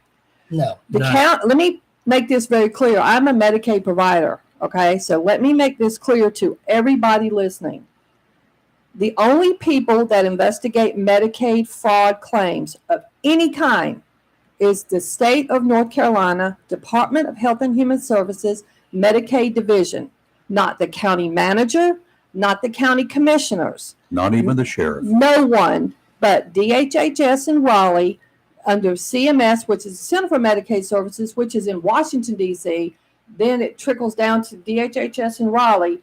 They're the only ones. The county does not, I repeat, does not, cannot investigate Medicaid fraud of any kind at all, period. So these accusations that the county manager or the county commissioners are mishandling a Medicaid investigation are false and grossly inaccurate. Now, I will go ahead and say something else too for you folks out there. If you're making untruthful comments that are going to disparage the reputation, the ability for a person like our county manager to proceed forward with her life, she's a lawyer. Yep. Very smart lawyer. Very smart lawyer. I agree with that. I would caution you to walk and tread very carefully. Yep. If you've got the information that shows any substance to any wrongdoing, you take it to the proper authorities. This freaking Facebook page ain't the proper authority. Nope. Well, that will get you sued. Well, the problem is, the information that's up there, it's social media. You can say whatever you want on social media. But Yet you're going to be I responsible agree with for you, it. though. You got to be very, very careful, because when you start making slanderous or libel allegations, That's right. and I know of a couple of people in the county that are considering that right now. Oh, yes. And because they've had it with the false allegations. Tim and I, we sit on that board and we try to do the very best we can to help our board become unified, and we listen to all the problems, but we also know where our boundaries are as commissioners. Our boundaries is to oversee the budget, et cetera, and see the departments in a sense from a board standpoint, and to let the department heads do their job and let the assistant county managers do their job. That's what they get paid to do. It's very hard to do their job when their integrity, when their leadership abilities are questioned every single day of these false allegations. And it gets to a point, everybody has a particular line in the sand where they draw the line, and they said, I'm above this. I can't have my integrity questioned every day, because they're in a position of integrity. They're in a position of leadership. We need to let them do that. And these allegations of false information that people keep hanging on to, it's disgusting. How many department managers are there in Onslow County below the, excluding the sheriff, of course, and anybody that's elected on their own? How many managers are under the control of the county manager? Are you talking about I'm talking about everybody from every department head in the county. About 24, 25? 27 of them, I believe it is. 27. 27. So how much of her attention has been diverted from those 27 individuals by this one individual over the past year and a half? Your observations? A lot. She's managing 27 people. She, no matter if it's her or another county manager, the responsibility is to ensure that the policies and the regulations are being met by the Onslow County, and that they're following their goals and their priorities. And she has to manage all of these department heads, and they're responsible for their own individual employees. When you take away from that, and you take away when you are chasing down false allegations or false innuendos or false claims, that takes valuable time away from where she needs to be, and it takes time away from the directors. And she also has to deal with 7 individuals who are basically her bosses. Right. Exactly. That's what she As answers. a group. Yes, as a group, she answers to the majority. Of course, you ask questions of things that are taking place. For instance, when I receive a complaint from someone, or inquiry from someone, or a concern from someone, I personally, and I don't think Vice Chairman does either, or many of the others, I don't go out and try and find the answer and all that. I send it to the appropriate person that's what they do, and they answer those questions. They follow up with those. And my email is, I will forward that email, or I will call them and say, hey, I got this call. Just wanted to share it with you. Do you mind looking into this? And just let me know how things turn out. And I've always had them return the call to me and say, hey, we were able to take care of this. This was the resolution. This is what was taking place. My answer is, I appreciate it. Thank you, and move on. Do you guys report that when you, Tim, if you get a complaint from somebody about whatever, septic tanks or whatever, I don't care what it is, you send it over to her. She takes care of it, sends it down to the septic tank people, right? And then they get back to her and let her know then she lets you know what it is. Do you share all that with the other 6 commissioners? Whenever we ask a question or send something up to the county manager, unless something weird happens, we ask, one individual can ask the question, all 7 of us will get the answer. That's where I'm going. Yeah, it takes, people have to understand, to include some of our own, that the board operates as a board. Yes. Okay. And, part of the problem is when I have directors, when I have department heads, when I have a county manager, when I have assistant county managers that are living in fear of retaliation, when they're living in fear of losing their job, their livelihood, because they think that the commissioners are going to fire them. Number one, we don't fire anybody. The only person that we can fire or hire is going to be our clerk, the county manager, and the attorney, and he's a contract worker. So let's get that out of the way. We have no control of the firing process within the department, but yet nonetheless, that perception still exists. So if they live under that threat, if they live under that perceived threat, the threat that is there, that has been displayed, they can't effectively do their job, and nobody should be subjected to that. Period. They report. I call that a hostile workplace environment. It's Because in totally a hostile my former employment, that was one of the things. We had 45 TV station, and every year they went through that. If there's any words like hostile work environment, hostile workplace that ever come up, you better call us. Well, that's the thing. It is, hostile. It's come up, by the way. The hostile work environment has come up several times with several employees, Okay. and then there's more. And the thing that's really disturbing about that is that we proceeded to take whatever appropriate action that we thought was necessary, and none of it's worked. Well, can before we get off the subject of the allegations about being an open investigation in the state on Onslow County Health Department, this station, our group here, we put in a FOIA request to the North Freedom of Carolina Information Act request. Department of Health and Human Services, Division of Public Health, and asked them if there was any open investigations at this time. And their answer was, the NCDHHS Division of Public Health does provide program monitoring of local departments for a limited number of clinical service types. Onslow County Health Department does not have any corrective action plans at this time. It also says on this email what I said earlier. You also mentioned Medicaid fraud. Federal law requires NCDHHS to investigate credible allegations of fraud, waste, and abuse.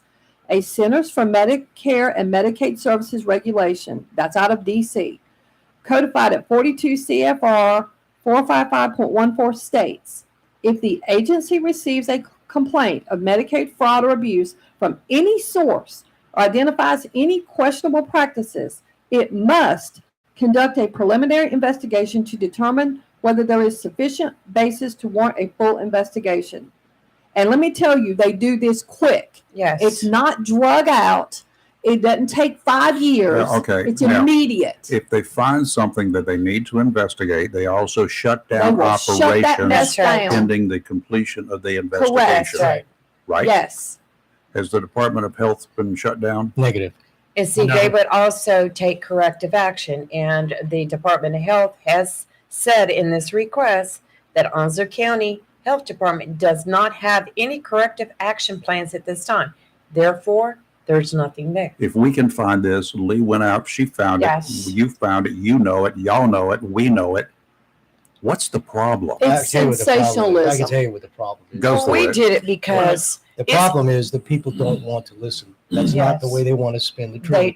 they want to spin it. And when you take a little bit of information and you twist it to fit your rhetoric, when you twist it to fit your narrative, even though it's false, even though you're damaging people's reputations while you're doing this and causing undue stress and pain to people that are working very hard, it doesn't matter to them. They keep pushing this. And to be quite honest with you, I keep hearing that, that we're not doing things, that we've got a whistleblower among us. He's just trying to do things the right way. Absolutely not. I've been in law enforcement for almost 30 years. Okay. This is not how you go about it. No, it's not. No, it is absolutely not the way to behave. And not even when you're working drugs. Okay. You don't even do it when you're working drugs. I mean, even in drugs, we work special ops, and you know the gig. It's a little bit different than other investigations. Right. We're floating on that gray area. But the thing is, when you make false allegations, it's still above board. Absolutely. And when you question people's integrity, and when you're confronted with the facts or the lack of facts, and you still continue on, well, I don't have time for you. Okay. Well, I know we got to take a break. But Yeah, we got to take a break. I want to bring up something very quick because I'm about to hit y'all up with some questions. I'm still on this Facebook post, so I'm just going down the list. So, Robin, I don't know if you want to step beside me or not, because you might get mad at me for asking these questions, but and I want people to know Tim and Robin do not know what I'm about to ask them. But I want to say, Rayford, something you brought up at the very beginning about, you asked them one of the reasons why Sharon is resigning. As a citizen and as a female and as someone that knows her, I'm going to tell you my take. First of all, antagonistic behavior, which was very evident in that censure meeting by one commissioner towards her. It was uncalled for. It was embarrassing. I had a couple people comment to me about it, and it was very disrespectful towards her by him. And a person can only take so much. After weather, She's better than me. the question for you gentlemen will be, what's next? You're live on Local Real Talk. We'll be right back. If you plan to rebuild, remodel, repair, or do cottage or home improvements, Williams Hardware, 3011B Bridges Street, Morris City, should be your first stop. Williams Hardware carries power tools and equipment, chains and fasteners, plumbing and electrical supplies, along with Gerber, Buck, and Case knives. Williams Hardware is your helpful, handy hardware store. Williams Hardware cuts glass to size and custom threads pipe. When the chores are done and the cleanup is finished, light up that Wilmington grill from Williams Hardware. Williams Hardware, 3011B Bridges Street, Morris City. Open Monday through Saturday from 7:30 till 6 p.m. and Sundays for your convenience, noon till 5. Phone Williams Hardware, 252-726-7158. Mohawk All Pet Protection and Warranty is the only carpet protection and warranty for all pets, all accidents, all the time. Because your pets are family members too. No matter how you live, we've got you covered. Soft, luxurious, smart strand, forever clean carpet. Gorgeous, durable, solid tech, luxury vinyl tile. Mohawk has the ultimate floor for every room in your home. It's suitable for all pets. For details, contact Watkins Floor Covering online at watkinsnewfloor.com. Watkins Floor Covering, thanking you for voting them the best of the best for 2022 in the flooring, covering, and carpet cleaning category. Watkins Floor Covering. They're more than just floors. It's custom showers, custom tubs, carpet cleaning, backsplashes, bathrooms, commercial, retail, and home flooring too. Watkins Floor Covering. Family owned and operated since 1997 with locations in Jacksonville and Surf City. Watkins Floor Covering. You stand on it, we stand behind it. Since 1997, locally owned and operated Jersey Mike's, 301E Western Boulevard right here in Jacksonville, has provided only the best hot and cold subs and healthy salads to our community and our military neighbors, and thanks all our customers for making Jersey Mike's a sub above. Jersey Mike's features hot and cold subs in different sizes, served Mike's way or your way, in addition to delicious, healthy salads. To place your order or for takeout, phone 910-353-8091. Once again, Sam Duran and the staff of Jersey Mike's, 301E Western Boulevard, Jacksonville, thanks you for making them a sub above. It's not for everyone, only for you. The medication your doctor prescribes is exclusively yours to take as directed. Nobody else should be taking it. It's up to you to keep your medication secure and to safely dispose of any unused medications. Don't let anyone take what's yours. Your prescription, your responsibility. Be aware, don't share. Lock your meds. Supported by MSC DHHS, Division of Mental Health, Developmental Disabilities, and Substance Abuse Services. Visit lockyourmeds.org/NC. When Ronnie Watson and Steve Matthews first came to Emerald Isle, they came by ferry or private boat because there was no bridge. As the area grew, Ronnie Watson became mayor. And since that beginning, the Emerald Isle and Atlantic Beach area has continued to grow and is one of the top family beaches on the East Coast. In 1978, Ronnie and Steve formed Watson Matthews Real Estate and joined in the residential development of Emerald Isle. They were the developers of several residential subdivisions, including Land's End, Emerald Plantation, and played a part in the development of Emerald Landing, Royal Oaks, Stauffen Ridge, and several others. Ronnie and Steve realized that the spectacular growth would not have been possible without the community, military families, and neighbors. Watson Matthews Real Estate, serving Emerald Isle and the Atlantic Beach area since 1978. Phone 252-354-2872. Online at watsonmatthews.com. It's live and local real talk on Freedom 97.1 WSME. And we're back. Tideline Marine. Get on your mark, get set, go. 21 seconds and the doors are open. And Robin's going to go down there about 9:30 this morning. Going to buy a boat for just to pacify Kelly this morning. No, you're not going to get aboard his boat. That's a big negative. Not till I get an alpaca. Does he get a boat? I think you could name that the SSS Lee Kelly. No, the SSS Irish Bomb. It's called Kelly's Alpaca. Yeah. Till I get my alpaca, he does not get a boat. Or Irish Firebomb. Well, he's buying the boat for you. I don't want the boat. You would be big enough to put your alpaca on. No, I don't want the boat. You Alpacas know don't get this. seasick. You don't know that. Yes, I do. Robin can buy How do you know? Have you ever seen a seasick alpaca? Have you seen an alpaca on the sea? Well, they can get seasick on Okay, land. we need to stop talking about these alpacas or whatever They're you call called them. alpacas, Robin. I'll get you a stuffed one. That'd be good. It's No, just I the already have a beginning. stuffed one. It's the That beginning didn't of a count. sweater. That's what it is. No, it is not. What are you doing right now? Or possible food if you run out. What? What do they taste like? That's all I want to know. You know what? I'm gonna fight both y'all. I'm Got going too long. to just like move right over here. You're caught between the rock and a hard place now, Kelly. Things are getting testy. Tideline Marine, 159 Old Bridge Street on the banks of the New River. No alpacas, but they got some wonderful boats down there that would handle an alpaca, no problem whatsoever. They got a couple of Aloha boats. You know, you've been to Hawaii. Why wouldn't you want a boat made by a company called Aloha? No. No, it's a great boat. She's afraid of those 3-hour tours. Yep. Hey, thank you. You're right. Yep. Well, this one will bring you home. Not a problem. The Tideline Marine's got the Aloha boats. If you wanted to do some fishing offshore, they got the Aqua Sports. And then if you want to do some fishing in the rivers, they got the Lund boats, a bunch of brand new ones all down there waiting for you. And maybe Tim could get one. You've got one. I got me a Carolina skiff. You need a new one. I like it. We're getting close. You're getting a Getting new one. close. We can trade it in. You can trade it in. I can help you out with that. Not a problem whatsoever. You're going to need a real truck to haul it too, so come see me when you're ready for GMCs. There you go. You got Fords over there? We got GMCs. And we got grown man Chevys over there. Uh-oh. There we go. Anyway, Tideline Marine, they got all the fishing gear that you can ever imagine. It'll go wonderful on your boat.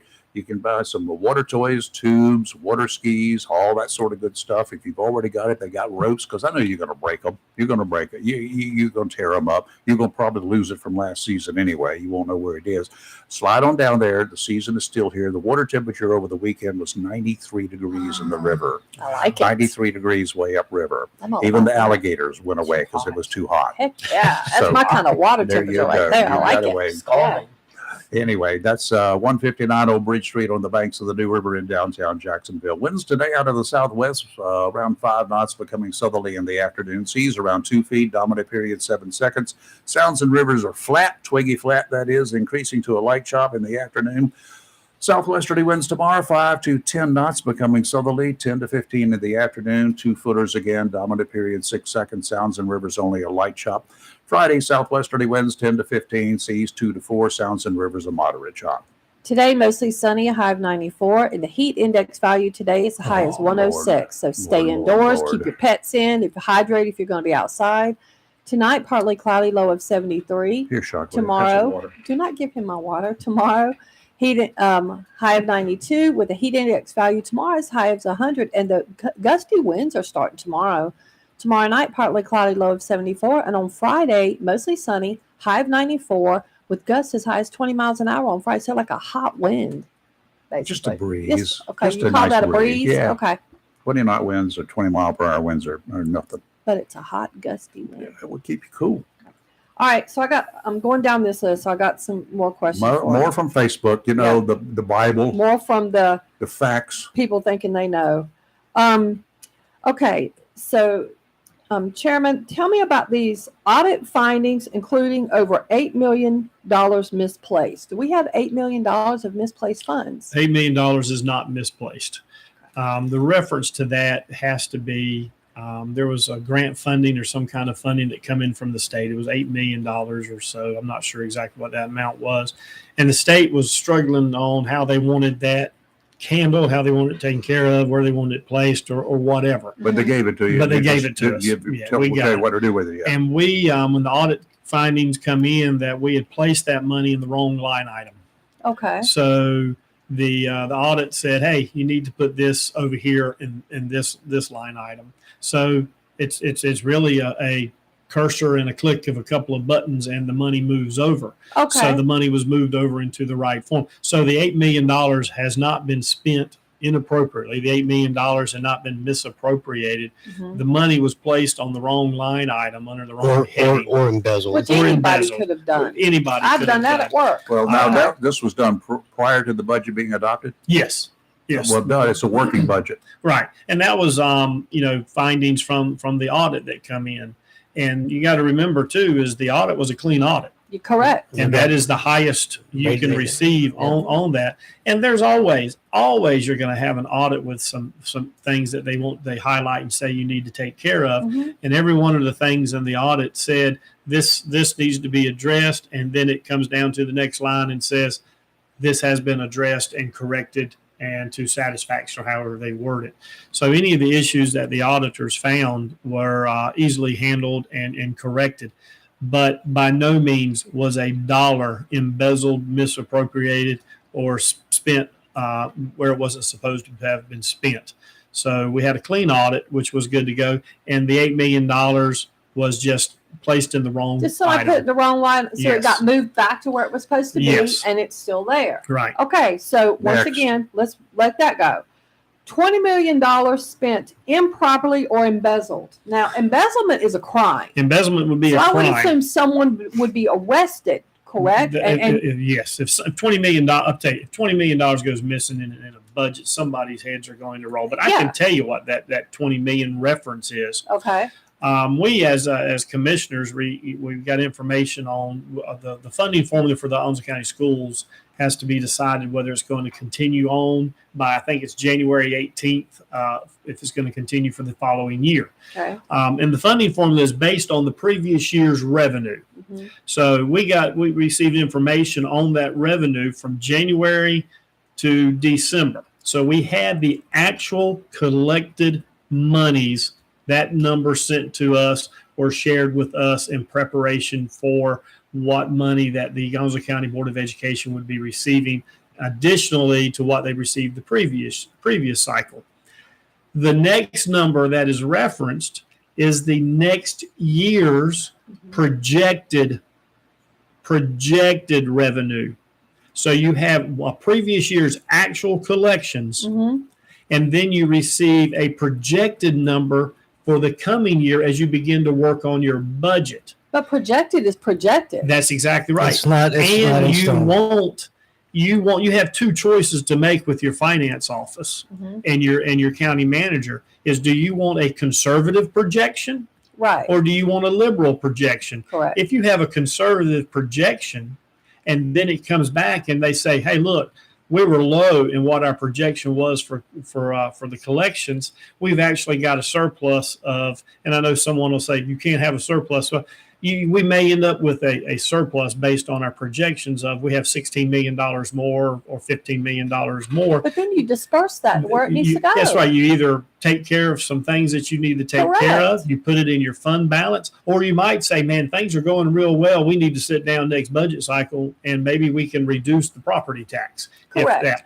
If you come in with a liberal projection, which I would never do. You would never want that to happen. No. Because then they would come back to you and say, I'm sorry, we projected too high. We have to go back to all the departments and we have to cut $15 million. Yes, I'd much rather my county manager and my finance director to come in with a conservative number and we end up having more collected than come in with a liberal number. We Okay, have less that's collected. for this year. How has it been in the past? Did you have something very similar in the past? Oh yeah, we always get Same actual. thing. Yeah, we always get actual collections, and then you get projections. And the projection is, and you got to remember that I think the year that was referenced was the January 21 to December 21, I believe. It may have been the 20, but also the amount of money that was being spent was also based on the amount of money that people were receiving from the federal government and were spending. So that year probably would have been more expenditures with sales tax going on than what would come on the next year or the following year. And the reason, and they have formulas that they use for that, but absolutely there is not $20 million missing. There might be a $20 million difference between actual collections of the previous year and the projected collections of the next year, but it's two different years. One's actual, one's projected. Correct. And by the time it's over with, the projection becomes actual, and it may be similar to the previous year. Correct. But That's it's it. not embezzled, which is, that's a might want to be real careful about starting labeling people as being embezzlers. Yeah, or there's- it's a serious charge. There's no embezzlement, and there's And no nothing $20 was million spent loss or improperly. anything. No. That's Because y'all have to report these findings to the state as well. I know how the state is about money yes. and stuff. They don't just, y'all aren't just giving a bunch of money, just willy-nilly do what you want. Right. That's not how So it what's the works. problem here? So, go ahead. Bottom line, where's the problem? What's the problem? I ask a question, I get an answer, I take the answer from the county manager because I believe in the county manager. I respect the county manager's integrity and their ability to do their job. If you ask a question and you get the answer and you just don't like the answer, then you continue down that path. I guess that's the difference. That's what's happening. You don't like As the a answer. former employer, when I would find somebody who's left a position and whatever, I'm going to ask you as though our county manager has left the position, would you hire her again? Absolutely. Who are you talking about, Sharon? Yeah. Absolutely. I hate to see her go. I'm going to tell you what. I mean, I'm just asking that because I would hire her in the twinkling of an eye. How's Okay. that? We're going to fall into a hot mess when ask she you leaves. A real quick question before we go to commercial. We're speaking about this $20 million that was alleged either embezzled or missing. Onslow County is required by law to have an audit done by an outside independent agency every year. Now, wouldn't you think that they would have found that there was 20 million missing Yes. instead of giving the county awards for having such a great budget? If they would have found $20 million missing on an audit, they would have ceased and desisted right then and there That's and right. called. They would have probably and called the let me- attorney They general. would have called. The Yes. proper thing is to call the attorney general or whatever it means, and our functions would have been shut down. Correct. And I don't think people understand the significance of these types of investigation, whether it's narcotics, embezzlement, fraud, whatever. There's a process that, and you will know if there's an investigation because people will be interviewed, records will be assessed, things will be And you know what I call these locked down, and accusations? a lot of these things will be held. Ignorance. Pure ignorance. No, I call it hate. Well, if your audit Pure firm ignorance. comes in and doesn't tell you that you have $20 million missing and there's not $20 million missing, there's not $20 million misappropriated, because if it ends up, someone finds that that's the truth, then we need to find another audit Right. firm, and whoever was able to hide $20 million, go have a TV show Which named after them includes starring this Leonardo $8 DiCaprio. million also. Right. I saw that movie. you're live on local Real Talk Freedom 97.1, 1120 AM WSME. We got a few minutes left after the break. Give us a call if you want to. Serving our area for over 40 years now, did you know Flatwoods Outfitters is Onslow County's oldest firearm dealer? Whether you want to purchase a rifle or shotgun for hunting or competition, or a handgun for personal security, Flatwoods Outfitters is our area's most complete firearm facility. Flatwoods Outfitters features a great selection of name brand long guns, shotguns, and handguns to choose from, and offers Onslow County's only outdoor range to practice and learn how to safely operate your firearm, which Flatwoods Outfitters highly recommends. The range is now open Monday through Saturday from 9 to 6 p.m. and 12 to 4 on Sundays to practice and sight in your scope. Flatwoods Outfitters, Onslow County's oldest firearm facility, 111 Second Amendment Lane, just off Highway 24 between Jacksonville and Swansboro in Hubert. When vacationing on our beautiful Crystal Coast, you come for the slower pace, the gentle waves, the salty air, and the quality time with family and friends. So while you enjoy our little piece of paradise, let the Barrow Low Country Kitchen help with meals. We'd love to cater your next family event with one of our Carolina-style seafood boils, enough to feed your entire crew. Or enjoy your meal outside at our pavilion on the waterfront. Come by land or by boat to the Barrow Low Country Kitchen in downtown Swansboro. Mills International Incorporated, your local Cub Cadet dealer, is ready for summer, and you should be too, with the Cub Cadet XT Enduro Series. These lawn tractors were engineered for strength, comfort, and versatility. Each machine features a strong deck with a variety of sizes available, designed to deliver a premium cut. An assortment of attachments and accessories, sold separately, allow you to use your mower for more than just cutting grass. Stop by Mills International Incorporated today and find out how the Cub Cadet XT Endurance Series is tailored to help unlock all the possibilities of your lawn. Head to your local Cub Cadet dealer, Mills International Incorporated, at 801 South Queen Street for exceptional offers, expert advice, and superior service. Summer vacation season is here, and if you need automotive service before hitting the highways or just regular maintenance, Cedar Point Tire, the best automotive shop in Cedar Point, is here for you. Cedar Point Tire is more than just a tire store. They offer fast auto service from tune-ups to flat tire repair and all alignment and suspension service. Cedar Point Tire carries all the major name brand tires, so they likely have your preference. It's simple. For all automotive service and tires, call 252-393-3188 or visit Cedar Point Tire, the best automotive shop in Cedar Point, 1083 Cedar Point Boulevard. Cedar Point Tire. Come ride with us.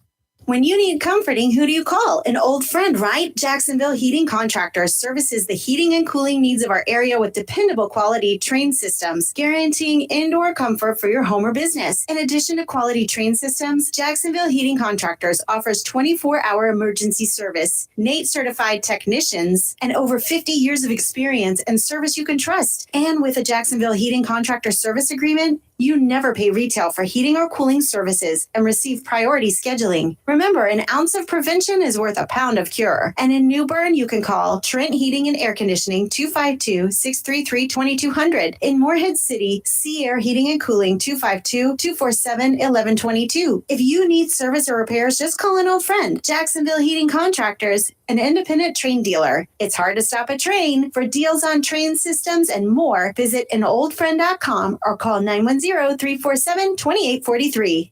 Have you gotten your copy of Topsail Times newspaper this week? If not, did you know that Topsail Times is Topsail area's only local newspaper in print?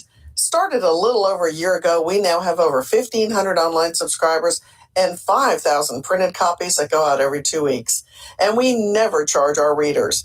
Information should be free to our readers, and we stick by that. Looking for an idea for date night?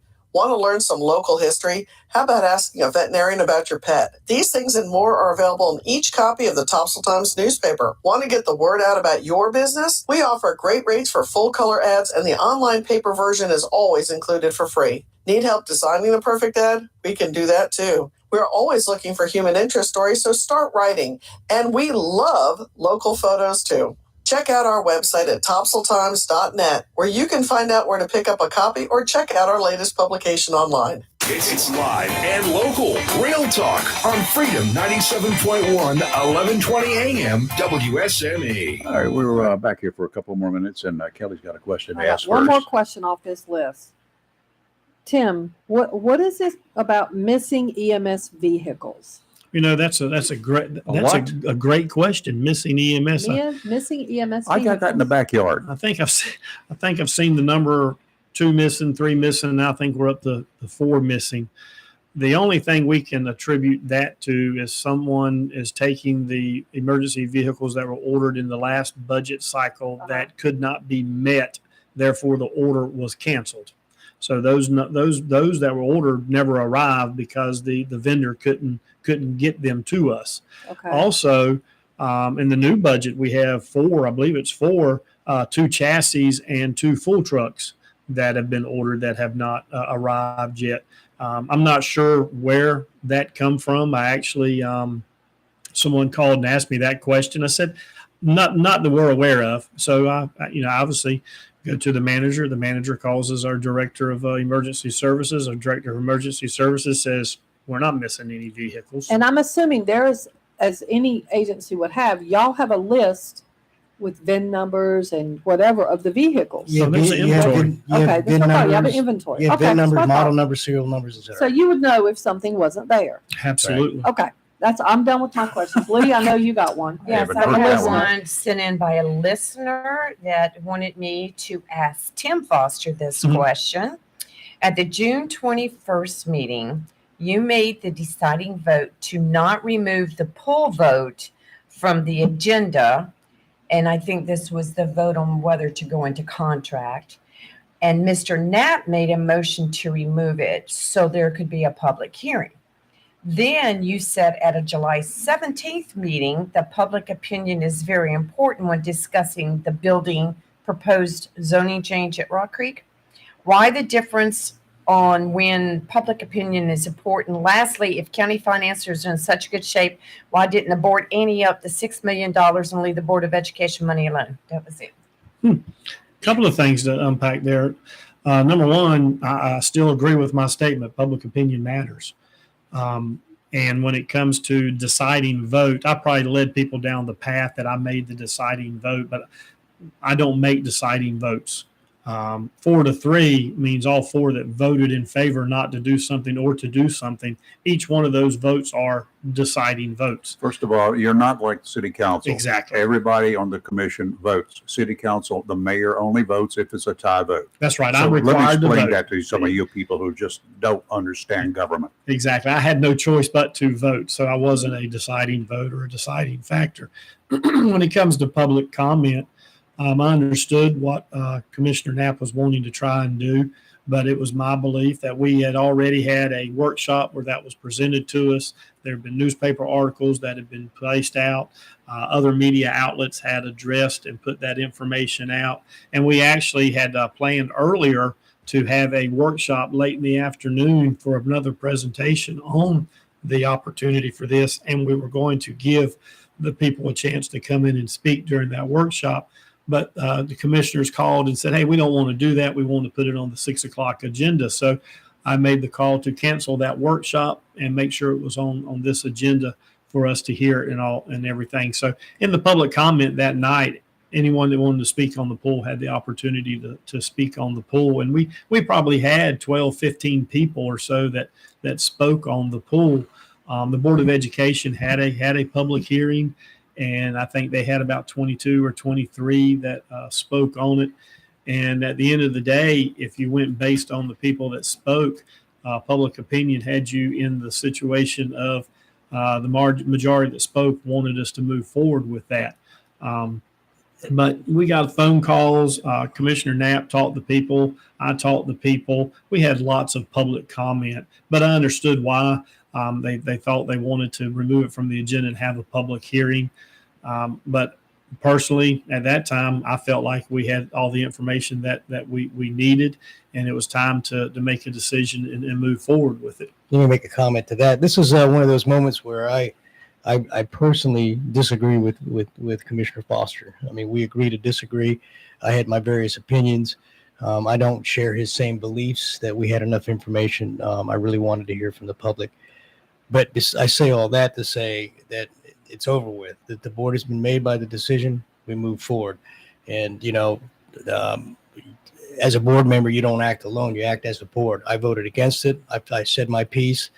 I disagree with Mr. Foster, but we're still friends. We're still vice chairman, chairman. We move on. And now we act as a board, as one, and pursue the next step. All right, Rayford, I know you got something you want to Yeah, I talk do, about. but we've got a break here. We do have a call or two. No, the caller hung up. I talked to them. Okay. So anyway, we will talk about that when we come back, because I got a question to ask you guys. And I'm a little confused. Robert, you know a little bit more about it, being a former law enforcement and prior law enforcement. So I'll ask you too. You're live and local, Real Talk. We'll be back. The best deal for the grill is at Jones LP Gas and Oil Company each Friday. Every Friday from 8 a.m. till closing at 5, Jones LP Gas and Oil Company will fill your 20-pound LP gas grill cylinder for only $11. You heard that right. Each Friday till closing, you can have your 20-pound LP gas cylinder filled for only $11 at Jones Gas and Oil Company, 3881 Wilmington Highway in heart of Verona. In addition to saving money on your LP gas for the grill, Jones Gas and Oil is your full-service gas and oil company serving residential, commercial, and agricultural gas and oil needs, as well as gas appliances, LP replacement parts, fill cylinders, and tankless water heaters, and they offer a 10% military discount on installation. Remember to get that cylinder filled every Friday until closing for only $11. Jones Gas and Oil Company, 3881 the Old Wilmington Highway, Verona. Phone 910-346-6384. For 40 years now, people throughout Jacksonville and Onslow County have trusted Barnes Diamond Gallery for all their jewelry needs for every special occasion. They understand that every day is a special event for someone, whether celebrating a wedding, anniversary, birthday, engagement, or graduation. Let Barnes Diamond Gallery custom design something for you. Barnes Diamond Gallery does on-site repair in addition to their quality and selection of diamonds, diamond fashion bands, pendants, watches, earrings, gemstone rings, and necklaces for anyone for any occasion. Major credit cards accepted. Layaway available. Barnes Diamond Gallery offers appraisals and paid top market prices for gold and silver. Barnes Diamond Gallery, 461 Western Boulevard, Suite 120, Jacksonville, open 9:30 to 5:30, Monday through Friday. Tammy Fry Allstate Swansboro reminds you to check your mailbox and find your quote on homeowners insurance. Tammy Fry Allstate Swansboro goes the extra mile to make sure you're in good hands, like helping you customize your home and windstorm coverage with their Write Your Own home policy. Yes, save even more when you bundle your home, auto, boat, motorcycle, and even your golf cart.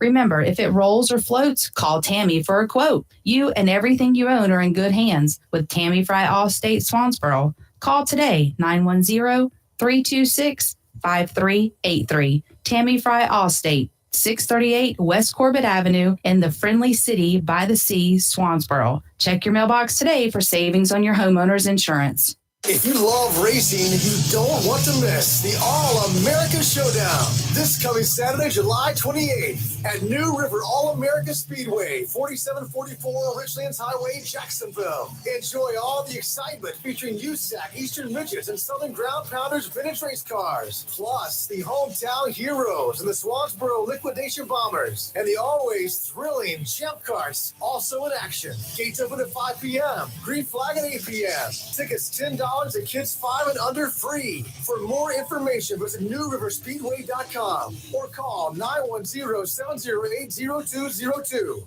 At Sound Furniture and Appliance in Cedar Point, they are proud to have been in the furniture and appliance business since 1965, and their goal is to continue to offer the best products and services to their customers at exceptional prices. Whether you are furnishing your year-round residence, beach house, condo, or office, they have the furnishings to fit any style. Their sales and design teams offer professional and personal service with product and fabric selection. Sound Furniture and Appliance, 600 Cedar Point Boulevard, Cedar Point, carries name brands such as Sealy, Lazy Boy, and appliances by Sub-Zero, Wolf, Code, and Hashizaki. Financing and local delivery are available. Sound Furniture and Appliance open Monday through Friday from 8:30 till 6 and Saturdays from 8:30 to 5:30 p.m. Phone 252-393-8130 for Sound Furniture and Appliance in Cedar Point. It's live and local. Real Talk on Freedom 97.1 WSME. Gentlemen, before you go, and I know we got just a couple of minutes here. Who's this gentleman? Can you identify him from these photographs? I'm looking. Well, I mean, it looks like, I don't know. It looks like. I know who it is. Who do we think it is? It looks like a young Walter Scott. Yeah. As in a deputy sheriff's uniform, right? Right. And for those who can't see it out there, this is a Cumberland County Sheriff's Department uniform, and he's wearing sergeant stripes in this uniform. You guys are familiar with rank, right? To be a deputy sheriff in North Carolina in current times, of course, you got to undergo all sorts of training. This is a very circa 1980-ish, I'm going to say, photograph. I would say so. Yeah, based upon. Tell by the radio too. The radio, the HD 220, and the weapon he's carrying. It's a revolver.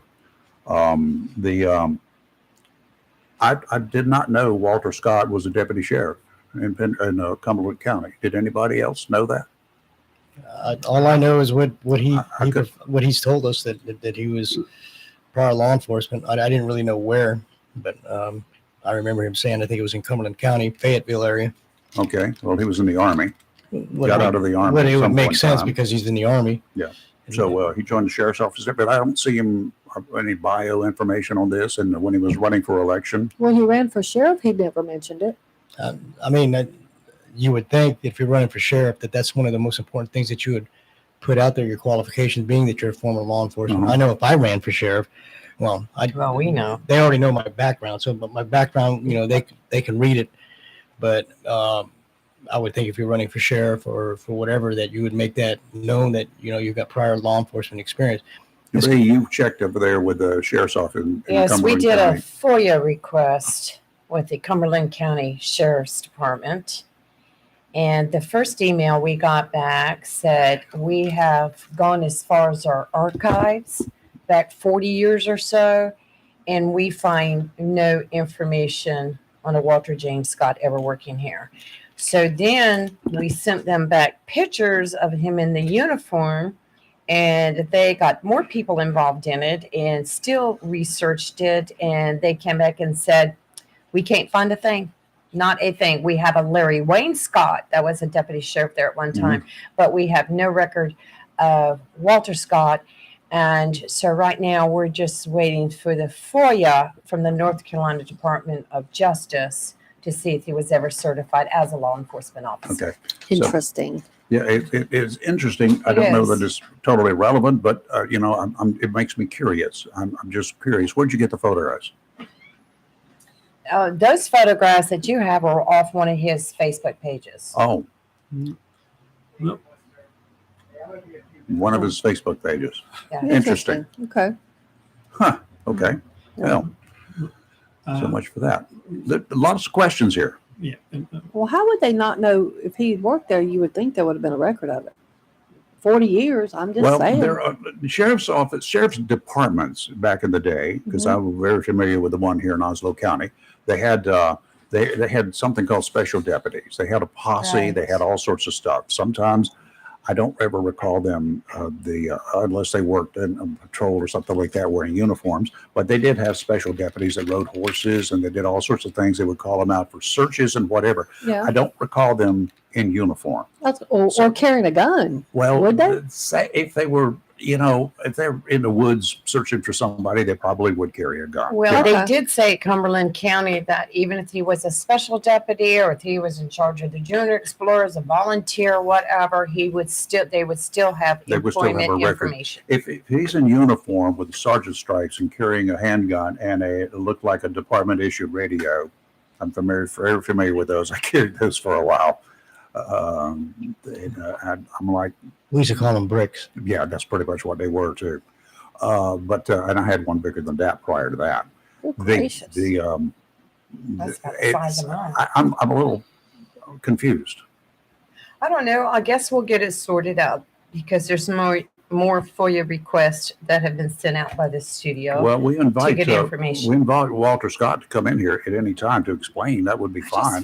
Just send me information on it. Really strange if you're doing an interview in part of a forum running for sheriff. Why did you never ever mention you had previous law enforcement Because that would be your experience? qualification for running too, right? You can go to 2016 Jacksonville Daily News Forum that was put on by Mike McHugh and Amanda. What's Amanda's last name? Not Humphrey. Amanda. Tim's. Is it Amanda Tim's? Timms, yeah. From JD News. I'm from JD News, and it was an open forum where people were allowed to call in or send in questions and stuff. Never once ever was there any mention of previous law enforcement. If you're running for sheriff, that's maybe somebody was worried. He was worried somebody might bring up his domestic violence conviction, It's domestic trespassing, or whatever it was. Yeah. Yeah, I don't know. I know That was later. It's crazy. Yeah, that was later. Questions. Who knows? We want answers. I want one from Robin Knapp. He put me on a television show to watch called The Lioness, and I watched the first two telling you, it's episodes. a good show. Isn't Really it? good one. But Yes. one thing that stood out to me as they pulled into the front gate of Fort Bragg, I saw that. Yeah, there I was said some it. beautiful mountains in I the said it. background. I said I that don't know to where my that wife. This gate's is at. crap. Yeah, that was the only faux pas because Yeah. they went to the base housing in the background. You could see mountains. See the I'm thinking, I was so They just mad. filmed Okay. this. They They messed just it Okay. up. filmed this in California. I'm going to top you with this one. You That ready? show was good. You ready? Yeah. Matlock. Remember the series? Yes, Yes. I love You get Matlock. where it was filmed, right? Yeah, in Wilmington. Wilmington. Yeah. They had a scene with the battleship in it, but the setting was Atlanta. That's where they were supposed to be. Battleship. Oh, They had- my. They had a picture of the battleship Where's North Carolina Memorial. No way. And Where's it was that? supposed Where's to that port in Atlanta? Yeah. Wow. But the Linus is a great series. I'm telling you, y'all watch The Lioness. It is good. Yes. All right, gentlemen, thank you for coming in this morning. Appreciate the invite. We turned the air conditioner off, so we bring the heat up in here just a little bit. It's an old Nathan technique. wanted to put him on the hot seat. There's no really. We sweated them into. Yeah. Anyway, now we turned it off because the AC sometimes makes a lot of noise when you got extra mics I on. was threatened with violence by my wife, so you know. Yep. Yeah, I know. did threaten you with violence. I have did. witnesses. I Oh, did it. Lord. Yeah.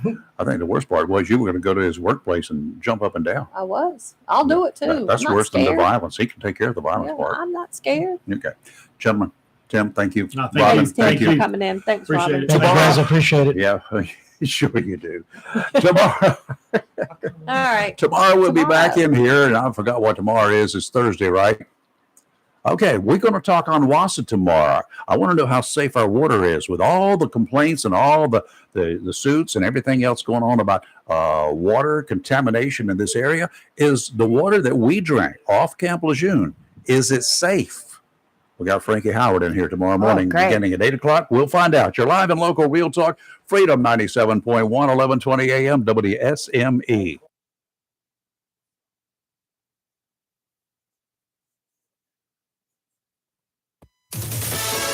Fox News, I'm Chris Foster. The president's son, Hunter Biden's in court in Delaware today asking a judge to approve his plea deal on misdemeanor tax charges. The legal team is in trouble with that judge. Federal Judge Mary Ellen Noriega charges a member of Biden's legal team misrepresented her identity in a phone call to court officials, suggesting she was working for a Republican lawyer and asking that a friend